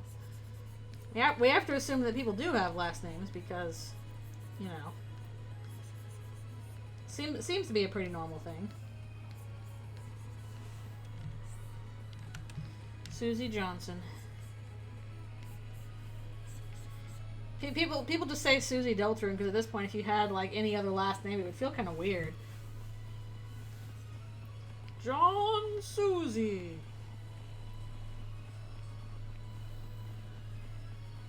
Susie, just like Mario. It's Jockington Gaster.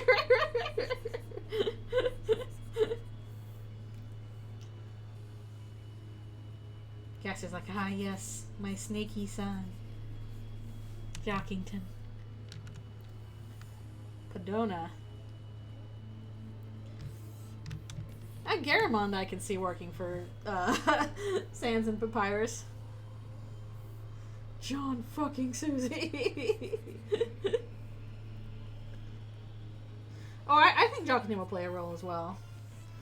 I would be surprised if he didn't. I'm kind of surprised he hasn't already. I thought for sure we were going to get Caddy and Jockington like participants in the Dark World in Chapter 4. Now I'm kind of shifting that. I'm like, okay, maybe we'll get Chapter 5. Vine Boom. Pagona.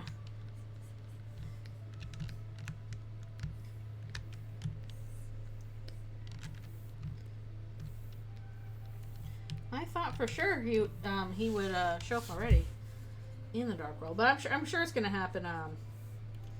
Again, my guess is probably next chapter. Actually, I think they might appear in the Chapter 5 Dark World. And if they don't do it there, they'll do it in Chapter 6. Along with everybody else. Oh, yay! There we go. For Alphys, that's perfect.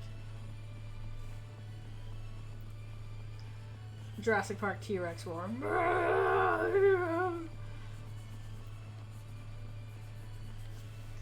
Indeed. I like how whenever people want to like make Susie look really serious, they'll just, you know, take a realistic T-Rex head and paint it purple and put hair on it, and that's Susie. I like Susie's laugh. Oh,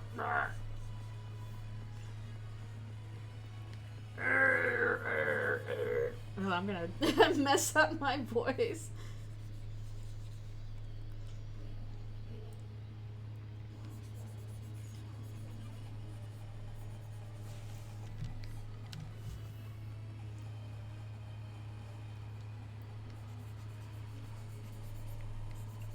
I like her laugh.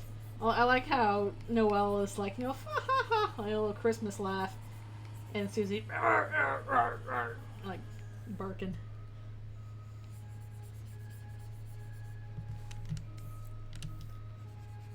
Which is also kind of her singing. She should be allowed to sing more. Let Susie sing more. Let her express herself musically.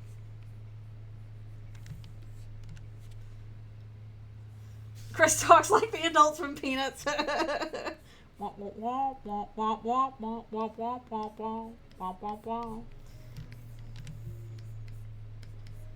just how all humans in Deltarune Undertale talk. And they just kind of Mark's like, okay, we can interpret that. That's extremely funny.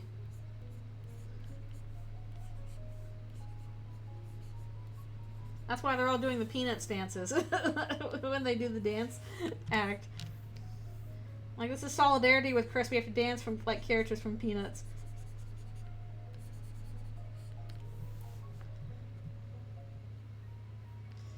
Press yourself. She should allow to be bang the drums too. She's so excited to finally get a music instrument to play. She just like can't help herself. She's like, drums, and just smashes on them.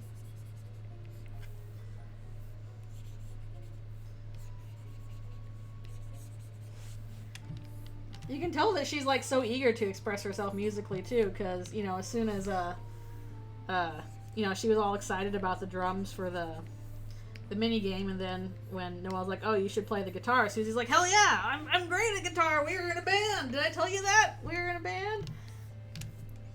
And even though she can't clearly play guitar that well, she's like trying.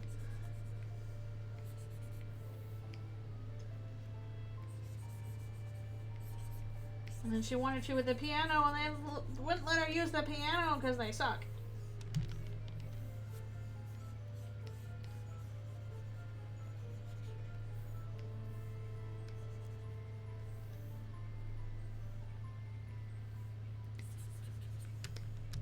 The Peanuts voice for Chris.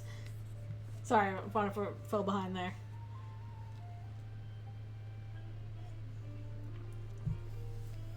I guess so, but they did okay despite her bad, you know, her bad drum playing. I think she's at a point right now where she needs to be encouraged to do music, not discouraged, because it seems like everybody in her life has discouraged her from musical expression. No, Susie, you can't sing. You can't play the piano. Don't touch that guitar. You're bad at drums. Like, I don't know. I think that might be hurting her.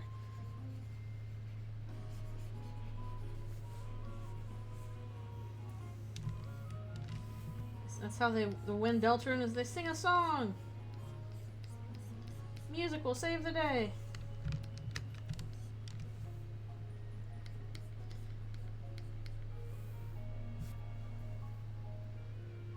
It wasn't swung.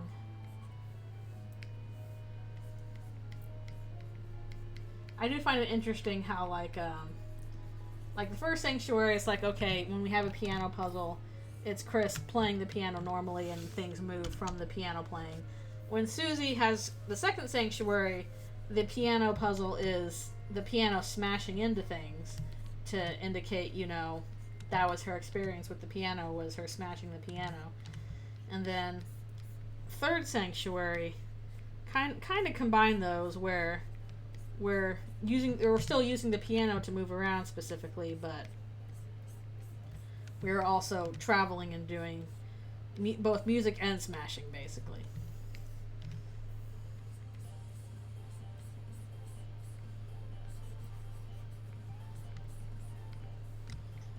When our powers combine, we can smash cool music together with a piano.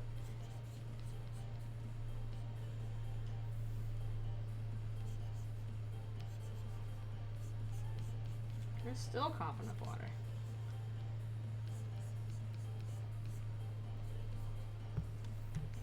It's non-stop coughing up water.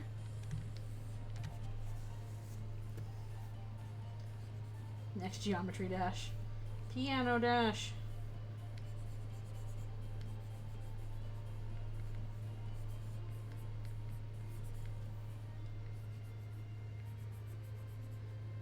I kind of wonder, like, I know people like to turn a lot of Undertale Deltarune songs into like rhythm game stuff. Like, let's see that happen with like Third Sanctuary, where I guess the time signature changes like 5 times throughout the song.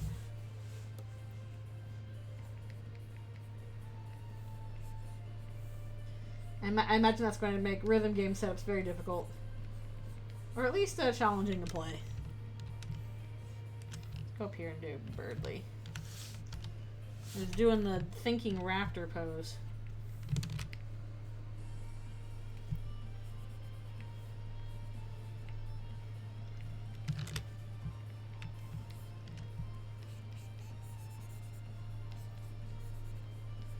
I'm the thinking man's bird.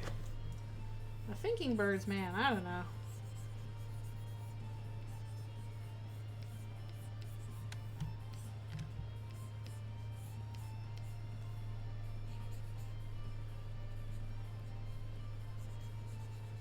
Man, I just remember the first time, you know, playing Chapter 4, and I was like, no, Chris, come back, when, you know, Chris takes the soul out and runs off to do their own thing, and then they leave the room, and I'm like, no, where'd they go? And then you start hearing them playing the piano, and I was like, oh, and I just melted.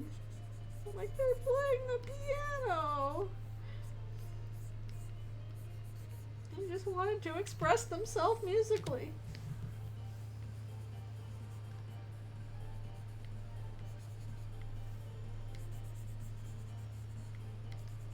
I'm excited for more moments that will break my heart.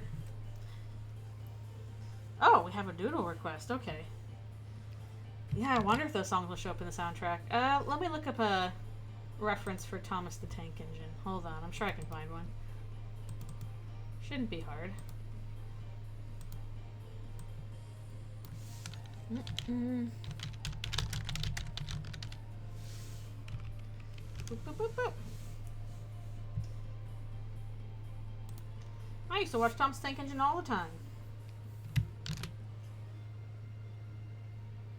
Oh, I might have seen it where everyone is complimenting Chris's piano playing. I know. I know. Oh my goodness. That's another reason why I want to, like, I want us to be able to talk to Chris directly and be like, I liked your piano playing. Alright, let's do Thomas the Tank Engine.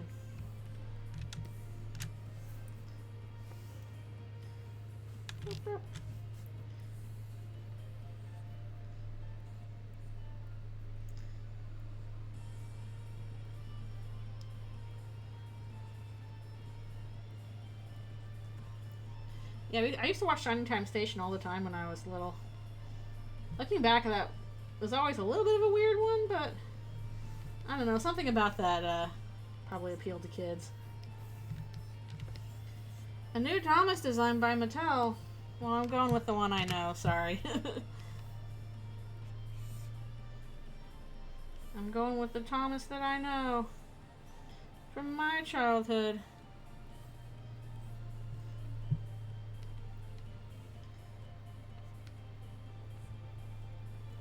There he is going choo-choo.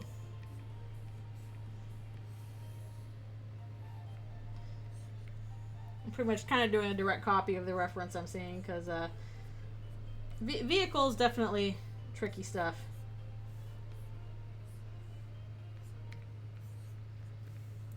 Vehicles are little tricky, a little hard. But that's okay. We will still do it. Yeah, that's what I grew up watching, is the model series. It's like watching toys on screen.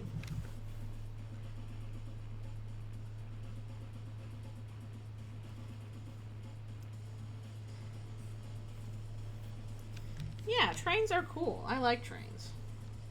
I'm probably not as autistic about trains as people are, but just in terms of, like, traveling, I really like traveling on a train. Traveling on a train is very nice.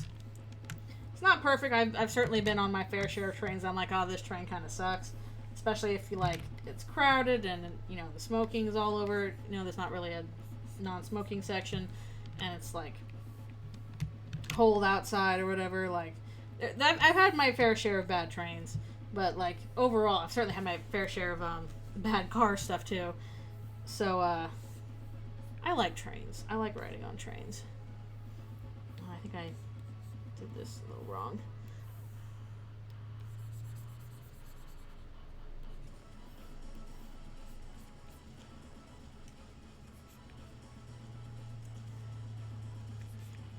Okay, you just asked for Thomas the Tank Engine. Ralsei would enjoy writing Thomas. I think Ralsei would enjoy that. Alright, do a little... I don't know all the train parts and stuff like that.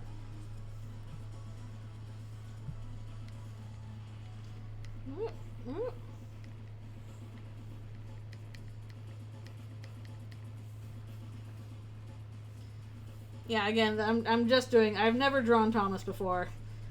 This is just from very basic look at the reference. So my proportions are probably not correct. I imagine they've kind of followed Toy Story logic, right? Even if that means people are like, oh, Woody theory. I'm like, no.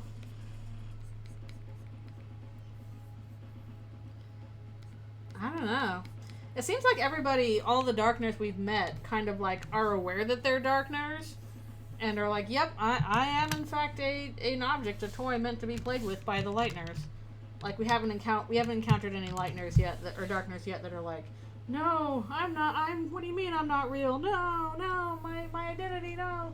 Like they all seem pretty okay with it, except for like King, who's aware that he is an object. This does not like the fact that he was thrown away. Oh, thank you. I'm glad we can do a little bit more on the doodle page. Stretch my wings a bit.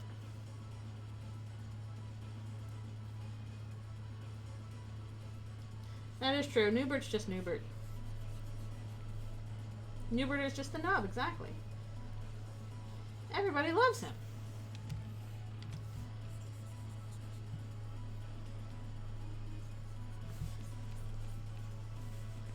Yeah, at the very least, I don't think we've encountered any Darkners that are upset about the fact that they are Darkners. That are like, no, what do you mean I'm just an object that's made to be, used by the Lightners?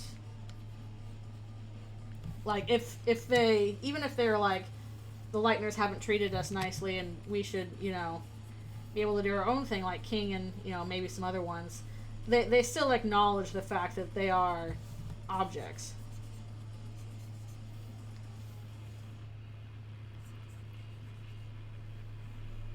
Yeah, maybe it goes against their nature. They all seem to be very aware that they were created for an intensive purpose of, serving a narrative, basically.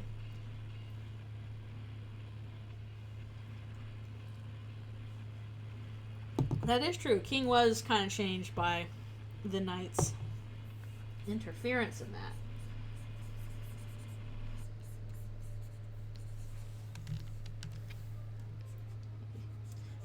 Seems like he was always kind of rough and strict, but just the Knight made it worse. It heightened the problem. He's such a grumpy guy. Such a grump. I feel like he was definitely like a little bit scarier in chapter 1, and he got a little bit defanged in the later chapters, where it's like, no, I actually wouldn't have killed Lancer. He would have bounced.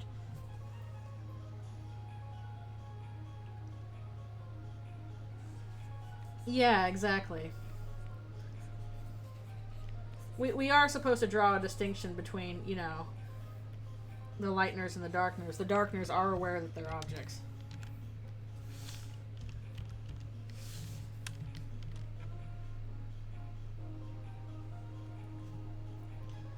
Toby, you're allowed to be dark and edgy. I know you want to be.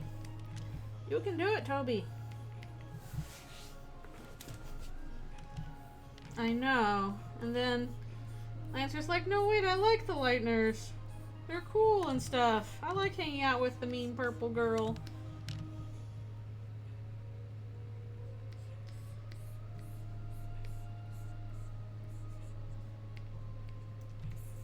Yeah, Susie doesn't like the idea of like, oh, these are just objects to be used. She's like, these are people I care about.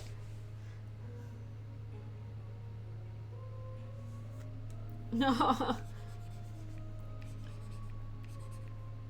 He was born among the Homestucks.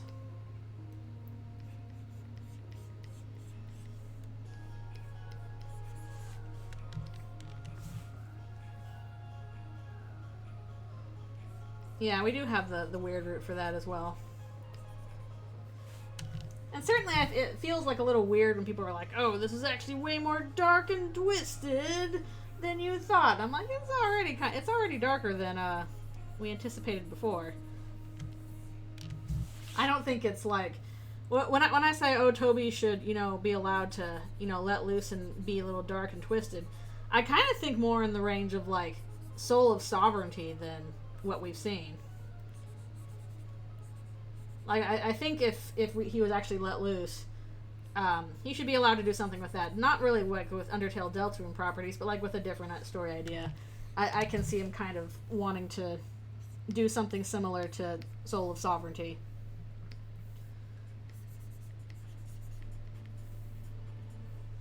Which obviously is a much more mature story than Deltarune is. Not mature in the sense of like, oh, this is for babies, but more like, okay, this definitely deals with subject matters that are not really kid appropriate. Yeah, that is a dark ass tone.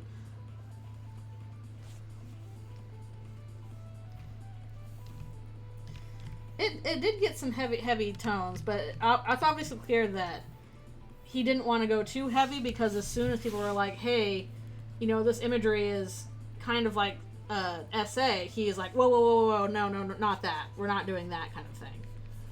Like, that was changed, that was patch day 1.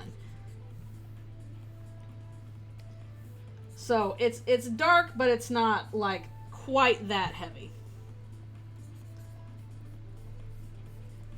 Ralsei's mad. Yeah, exactly. That's kind of what I mean. Is like I feel like Toby should be allowed in the future to do like a story that's like more focused on sensuality, sexuality, that kind of stuff, and he can't really do that with Deltarune because the audience is still like teenagers. And hello, thank you for coming. But yeah, I feel like while that's a subject matter that I could see him pursuing in the future, I don't think that's what he wanted to do with Deltarune, because again, he changed that aspect of the weird root day 1. Yeah. Mostly I'm kind of shocked that somebody in testing didn't catch that earlier, but it is a smaller pool of people, I guess. Yeah, the rose thing is really haunting. I do think the glass shatter thing works pretty well, because that is it still gives across the idea of 1, a seed being planted, and 2, like trust and innocence being broken. But the other imagery, I can see how people would be like, what is this indicating, kind of thing.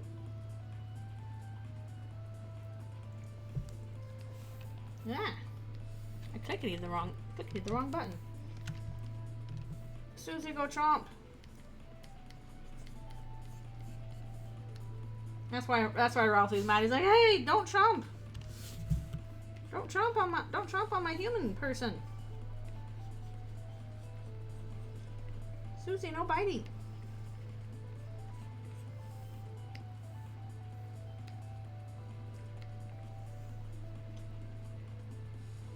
Yeah. Oh, hello. Thank you for following. Just eating Chris for no reason. It's like, oh, is anybody gonna... Eldritchrune and Susie be like, is anybody gonna eat this Chris, and not wait for an answer?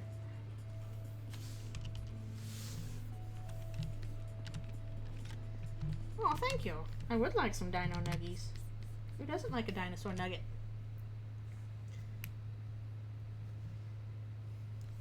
Yeah, I don't know.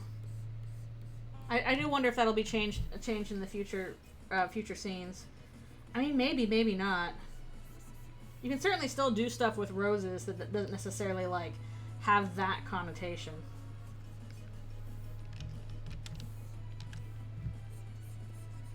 So it just depends. Being green. Yes, thank you for following. It might come back. I mean, especially since like we are going into a dark world that's probably gonna have a lot of flowers in it. I imagine roses might come up.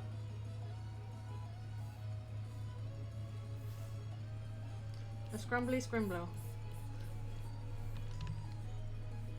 Alright, we've gotten this page done. Also, I need to move this over a bit.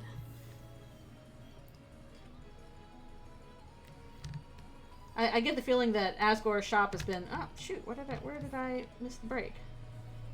Hello? Where's the break in here? Hold on. Oh, it's right there in the teeth. It's in the teeth. Yeah. Alright, we gotta get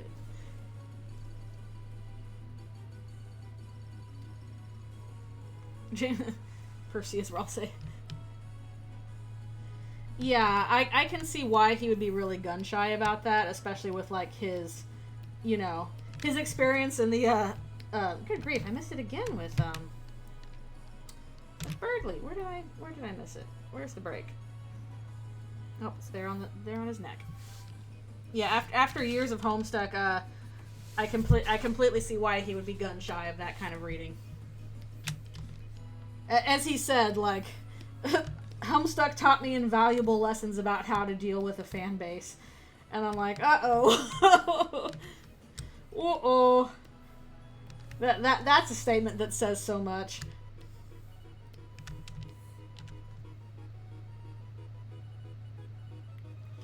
I don't, oh, thank God we're not in that universe. Oh, can you imagine if he was one of those creators that was just yappy on Twitter all the time about people misinterpreting his work? Oh, the horror. And thank God we don't live in that universe. Oh, sheesh, I still miss some bits. I have to go back and do those. Yeah, Chris having a very bad day. They keep drowning, and Susie's like, I'll help!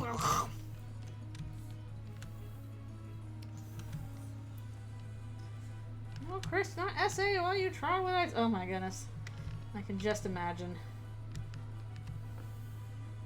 So yeah, I am not surprised. He's like, we'll change that really quick, you know.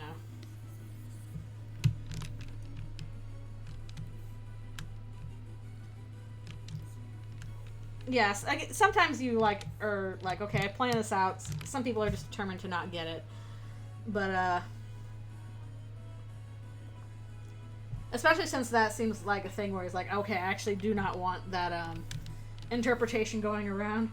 Actually, I think I need to take my stretch break, my last stretch break. If I recall correctly, it's stretch break time. So have Susie, enjoying herself with her crisp snack. While I do stretches, I'll say, like, stop that! I needed that crisp.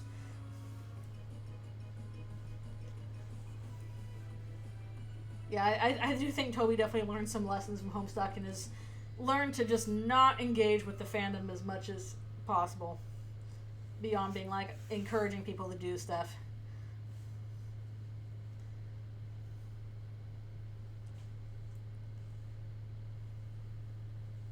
You don't give a crap. True. The thing is, like, I didn't first think of essay when I saw that, but as soon as it was pointed out to me, I was like, oh, you can read it that way.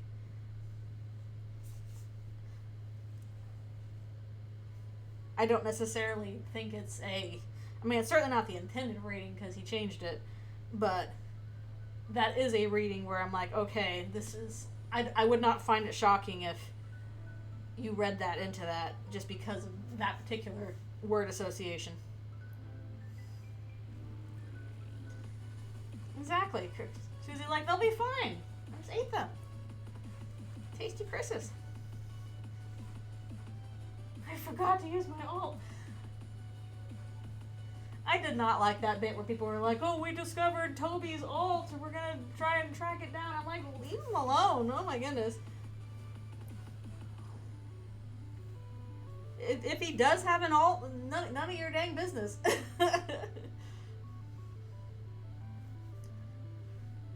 The purpose of an ult is so that you don't have that associated with you. So, please, don't bother that. Heck, I already think Toby is kind of walking a bit of a tightrope, but just with the mics. in terms that the mics are like kind of there to directly engage with the audience or with the fandom as a whole, especially the theorizing fandom. And it's like, oh, be a little careful with that, Toby. That could go sideways pretty quick if you're not careful.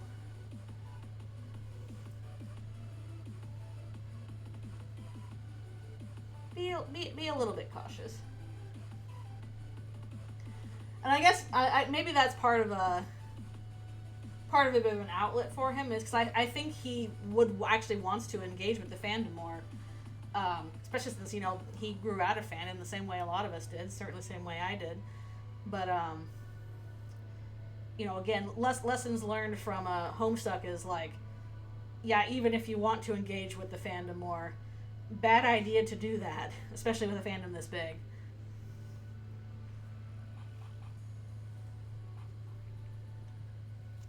So if there's anything the mics are for, I feel like that's a little bit of Toby's attempt to, like, I want to engage more directly with fandom, and at the same time I'm like, no, it's smart to not do that, Toby. I know, even if you want to, don't do that. Walk that tightrope carefully. Oh yes, there will be context when I am done. Alright, I will be right back for one more stretch, and then we'll do one more session of this.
Alrighty, I'm back.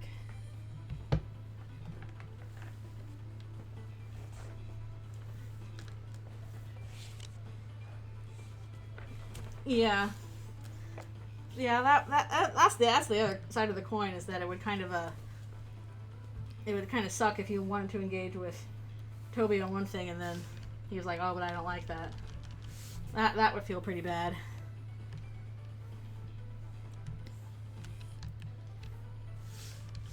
Like, I'm quite certain that Toby, like, engages with fandom in the sense that, like, he is up to date on, like, what people, you know, say about his work and stuff like that. He clearly cares a lot about that. He worries a lot about, oh, are people gonna like this sort of thing. But he can't actually comment on it because people will go insane about that. So I don't know, maybe there's just, you know, quiet little group chat of his, you know, with his team where people might comment on a fandom thing and it don't never leave the group chat. I mean, heck, I've done that with, like, my job, so probably extremely likely that there's, you know, team group chat where somebody will post some wacky fandom thing and they'll comment on it.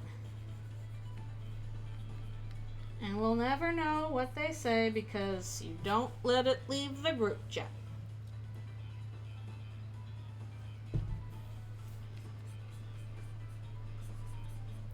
That's just the nature of making art, especially a big collaborative art piece, is like you want to know what people think about it. Yeah, exactly. I'm sure that he is well aware that he can't do that because that's just a sucky thing to happen. Yeah, that's doubly true. You're like, oh, Toby thinks this sucks, so it's like double. Like if you make something that Toby doesn't agree with, then it double sucks because one, if he commented on it and was like, I don't like this, well, you didn't have the creator saying if you don't like it, and then everybody else piling on you to be like, the creator doesn't like it. That means it's like objectively bad. And that's like double suck. So it is better to not say anything at all. Again, I'm sure there are things that he has seen and commented on, and some of them he's like, oh, that's really cool, and some of them where he's like, oh, this, what the hell, this kind of sucks. But I am also certain that those thoughts have never left the group chat. Exactly. It is the best road. It's true. You can't get too pent up about it. Again, if I like worried about the fact that people you know, did not like how Paper Trail ended, I would never get anything done. It would just kind of suck for me. So all you can do is like, okay, I'm gonna put this out into the world and hope people like it. And if people like it, then I'll be like, yay, and, you know, do my little dance. And if people don't like it, I'm just gonna try and pretend I didn't see that, because it would be miserable to live like that. Yeah, it's miserable.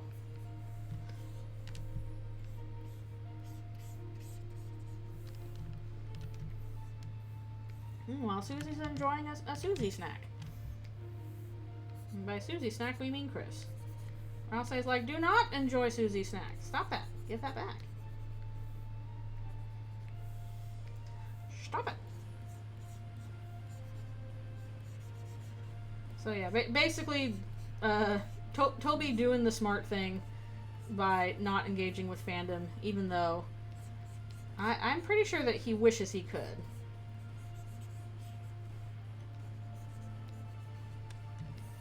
I kind of feel like, especially like in the very early days of Undertale, he kind of did engage with fandom more until like it blew up, and it's like, oh no, I can't do that anymore. When it got terrifying, it's like, oh, I have to step back and be really cautious about what I say. Which, that's its own kind of difficulty. But it definitely is the smarter, the wisest choice.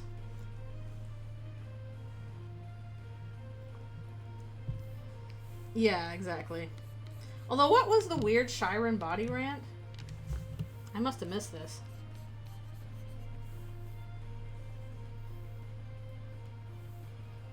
I created a monster. Toby, you created a whole race of them. What are you talking about?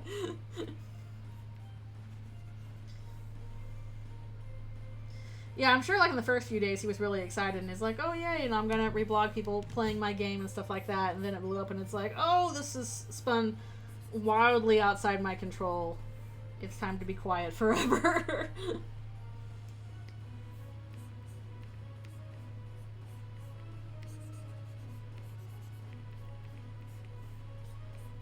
Which, that's success for you, I guess.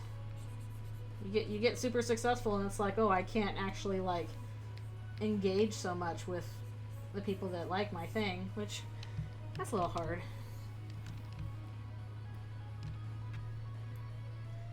Undertale was like, huh?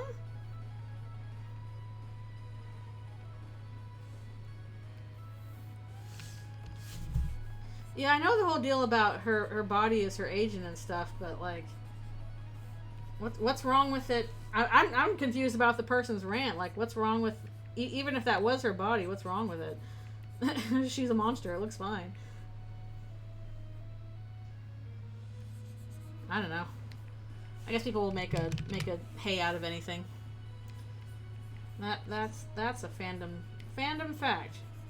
We'll make a hay out of anything.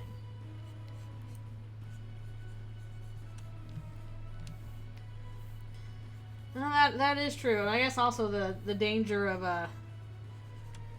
having a big fandom. The bigger your fandom gets, the more likely you are to get the unhinged, and the louder and more prominent the unhinged get, and then you got to deal with that. It's got to remember that, you know, the unhinged, they don't have as much power as you think they do.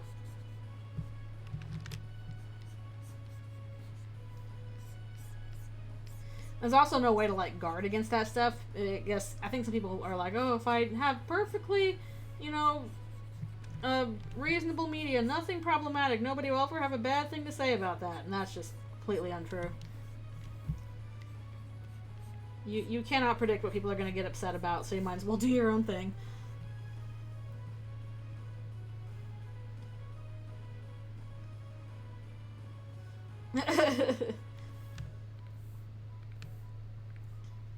Of course people are interested in the big goat mom. Well, I guess it's kind of also like people kind of assume that, you know, the dreamers were goats when that's never actually been confirmed, and if anything it's kind of like, no, that doesn't seem to be the case. Again, I actually think the closest thing they are rather than goats is certain kinds of dragons. The fluffy kind. Fluffy Darkins. As opposed to Susie, who is a scaly Darkin.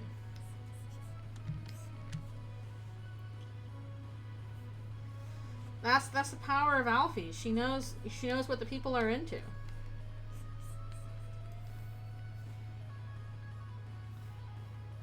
Oh yeah, for sure.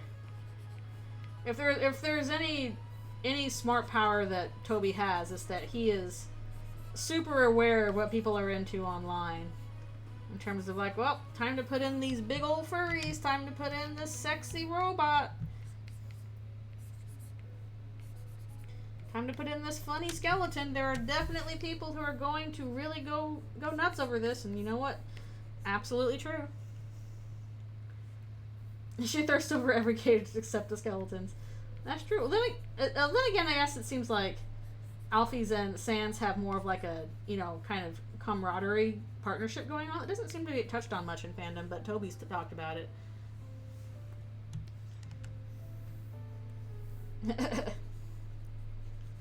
Some kind of E621 stats or something. Yeah, everyone thirsted over the chubby skeleton instead of the sexy robot. And the sexy robot got its fair share of love, but definitely not as much love as the chubby skeleton got. It blows my mind that, like, Sans is counted among the Tumblr sexy men. Like, he's considered a proper Tumblr sexy man. He doesn't fit any of the aesthetics of the Tumblr sexy man. He's not, you know, skinny. He's not, you know, evil sharp-toothed grin. He's not an inanimate object that we turn into a skinny white guy. He like, even though he's thirsted after, he's still depicted as, like, short and kind of slobby and chubby. Yeah, there are some people that made him skinny, which is obnoxious. I'm like, you gotta keep him fat. Which is a weird thing to say about a skeleton, but he is fat. He's like a short, fat Brooklyn accent guy who's a skeleton.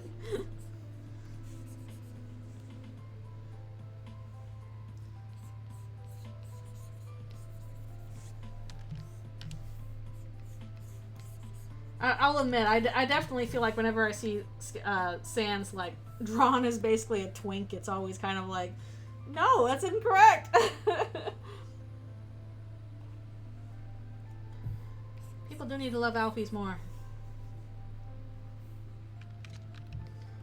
I will always be an Alfie's defender. If Alfie's has one defender and, you know, that's me, I'm not dead yet kind of thing.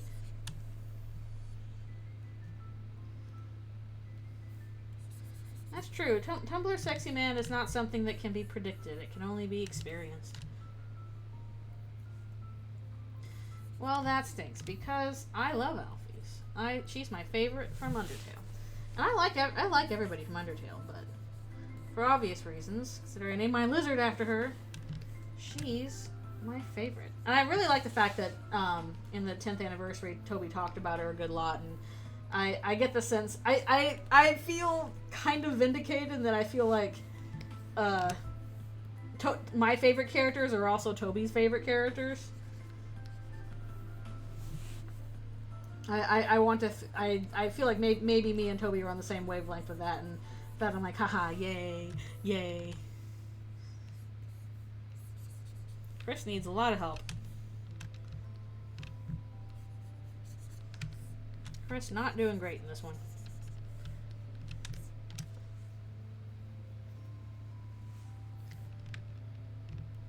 Yeah, that's true. That's true. If you don't like a character, that's fine. Like, you don't have to like every character.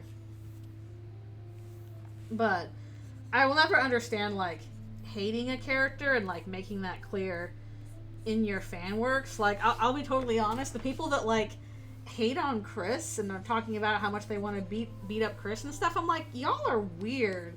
That's fucking weird. Why are you acting like this towards a fictional teenager? Get your act together. Like, just weird. I know we do both have the wrist pain problem. Yeah, hate Noelle, get out of here. Get out of here. I don't want to talk to you. None of that. Yeah, exactly. If I don't like a character, I'm just not going to do anything with them. Because I find them boring. Maybe that's why I haven't done much with Spamton. I don't hate Spamton. I just don't like him as much as some people clearly love Spamton. I appreciate what Spamton has done for the fandom, but like he just doesn't do much for me. So my response to is like I don't care about Spamton that much, is I'm just not going to include him in the fan works. I'm not going to hate on the guy. He's still an interesting character, just doesn't appeal to me as much. Yeah, I walk in here like, that is a child. What is your problem? Why are you being mean to a child? Yeah, if the other character's bad mouth, and it's like, come on.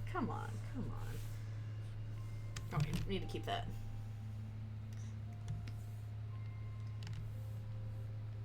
Yeah, I don't hate it. I don't hate any of the characters. Basically, if there's a character that, like, I don't spend a lot of time with just because they don't interest me as much, and I'm like, they don't really do anything for me.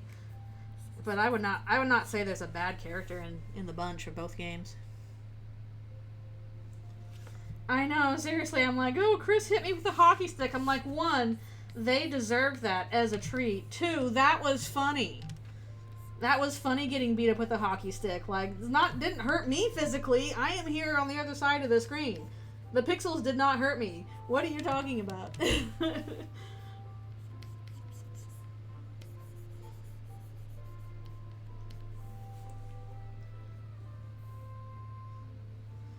I hope they're being ironic. I hope so.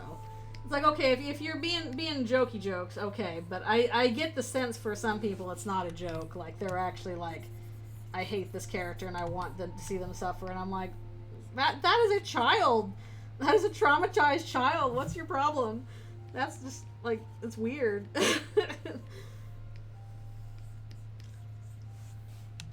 I just find that weird. I know. Meanwhile, I'm traumatizing the child. It's okay because I'm the author. You can traumatize the child, you know, if you're the author. So, certainly, I think they're gonna get traumatized in canon. That's Toby doing that to them. Poor kid. Sorry, Chris. I'm traumatizing you a lot, and I'm making fun of the people that want to beat you up. But like, I don't want to beat them up because I'm mad at them. This is for story reasons.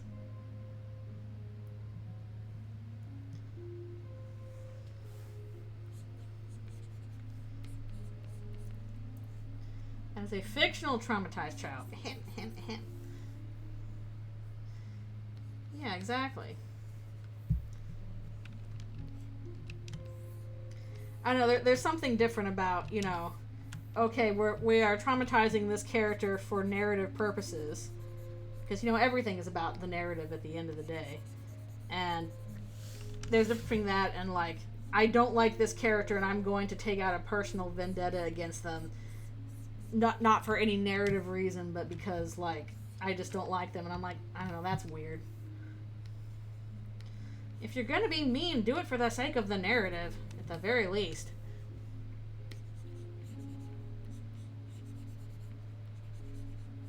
Not for its own sake.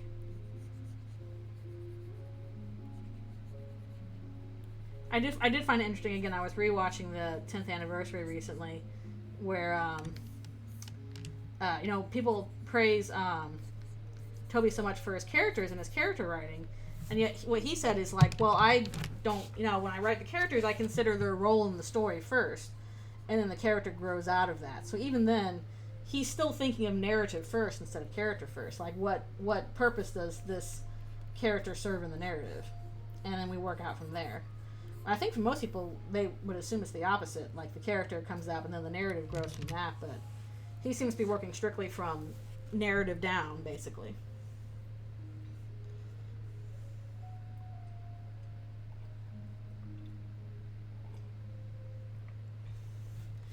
Yeah, I don't want people being mean tutorial. I say as I'm mean tutorial in all of my narratives. Again, I am mean to her for narrative purposes. I actually really like her as a character. She's fascinating. And I think people are way too harsh on her. So it seems like her crimes mostly consist of, like, not being the perfect mother. Which, nobody's gonna do that.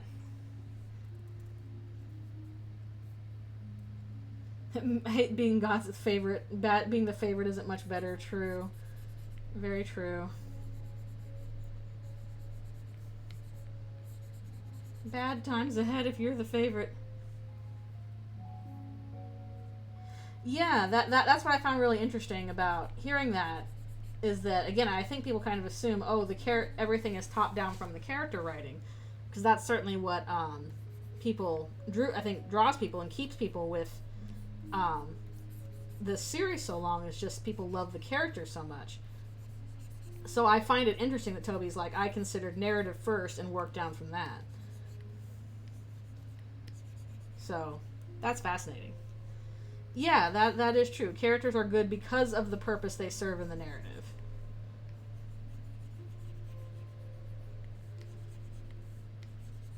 Narratives are things that are designed. And when people really like it, when the narrative is designed well. That's true. That is interesting, because I'm also in that camp. I haven't played a lot of old games, mostly because I was not allowed to much when I was younger. But it was still very appealing, just because the characters and the jokes and the narrative was so appealing.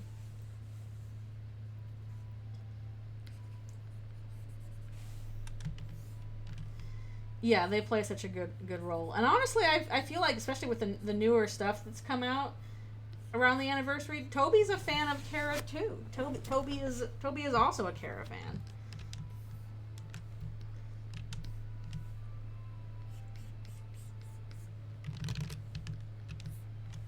And they definitely play an interesting role in the story. Very contingent on what route you choose. This sweet little chocolate, exactly. Maybe Kara wasn't the best person, but I would shoot rainbow lasers out of my wings to spend one more minute with them. Okay.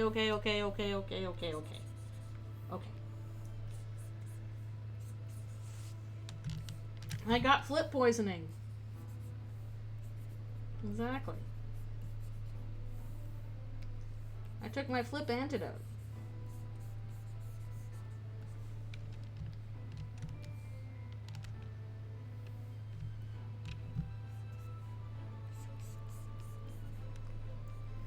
At the very least, I think that something that Toby wanted to emphasize with the later stuff is that, like, this was not some kind of abusive relationship. Like, they did really care about each other. Haha, care about each other.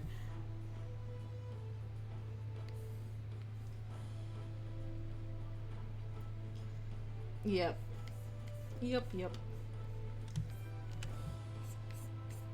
I think if there was anything that Toby wanted to make sure he got across in the end of Undertale, it's like, these are characters that did really care about each other and loved each other. And it was a tragedy what happened, and a lot of the narrative is built around, that happening.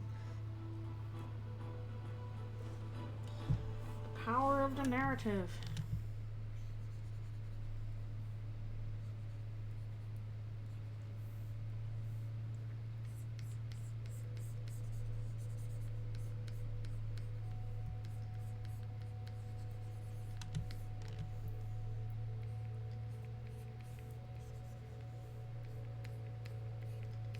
I do think there's characters that Toby definitely loves a lot and wants other people to love, and then there's characters that he's like, okay, I don't know if people will like this a lot, and then people definitely like those characters, and he's like, I wasn't expecting that, and I think that was the case with Spamton.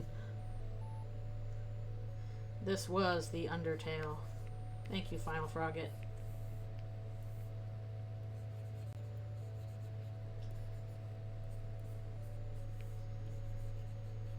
Sometimes people will only like something or expect something if it's very spelled out, and even then, maybe not. So you just gotta trust that people will get it.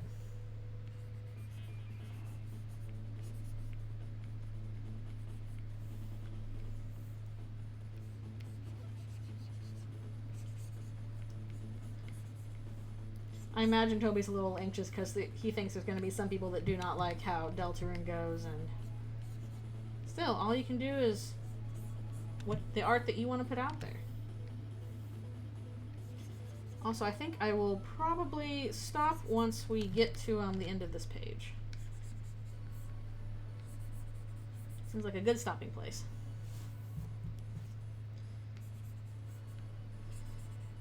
Yeah, a little bit. I'm a little bit worried that he's doing that a little bit too much, and is kind of anxious that people won't get his intention.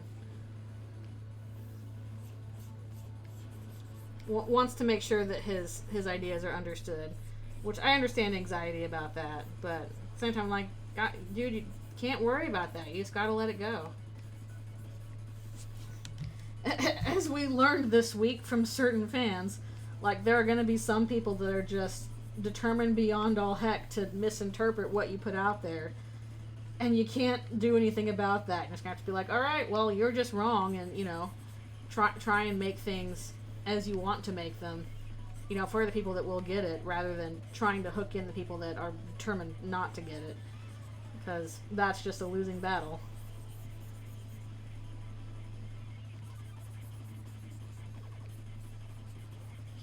Can't wrap yourself in the knots getting upset about people that are very much set on not getting it. That would be nice. I'd like a secret boss that's a lady. No. Twitch emoji, no.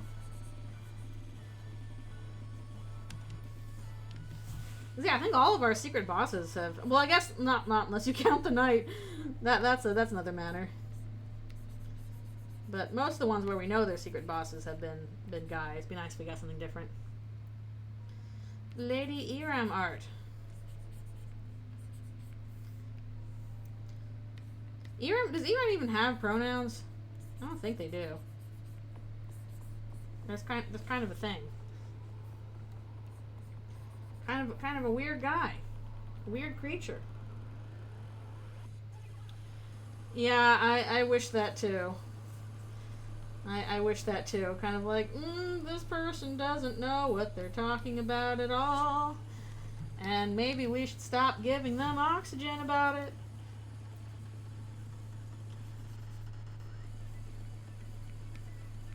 I have some extremely petty thoughts on that, but I probably shouldn't get into that right now.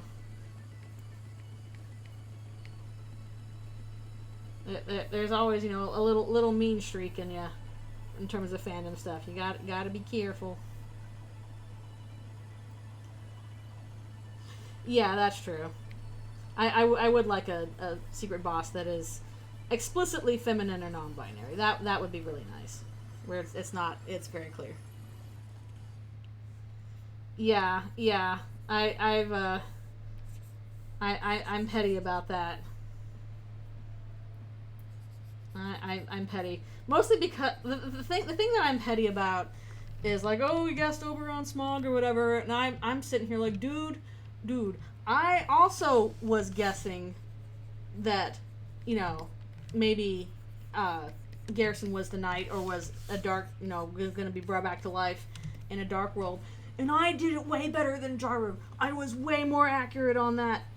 Like the whole thing with his relationship with Alvin and the stuff involving stories. I was way more accurate than he was.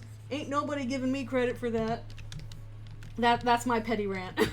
I mean, I know the reason why that is. It's just like, it's just an internet thing. People pay more attention to what's on YouTube than what's on Tumblr. That's the reality of it. That's the truth of it. People just pay attention to YouTube, but that's my quiet pettiness. Is like, I was more correct with that. But ah well. Oh, good grief. What did I miss? Where's the break? Where's the break? Hello?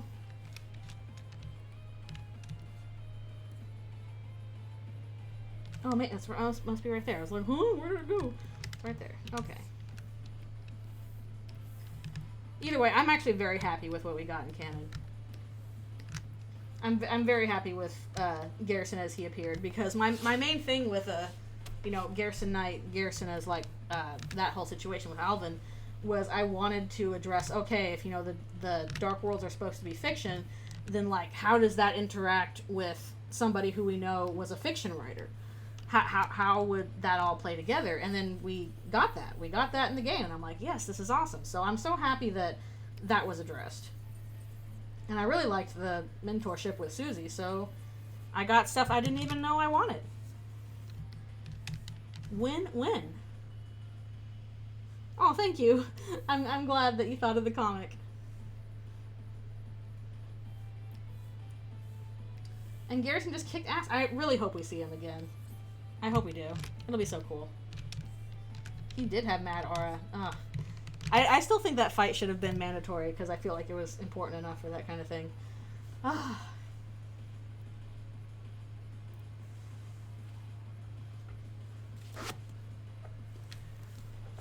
Yep.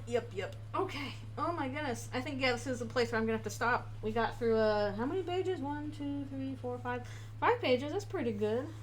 And I'm on page 8 out of 15, so I'm halfway through the fills on this, which is pretty solid. Pretty good. Even though Chris is still having a bad time, maybe we can pop ahead to another page. Is the next page a little better? Oh, mostly a lot of the Cuptons. They're like little bowl guys. Little bowl guys. Oh no, the Tireds. You must go and get some sleeps, and I need to go and get some lunches. And take care of my little lizard named Alphys and give her lunches. And all that stuff. But yes, this has been very fun.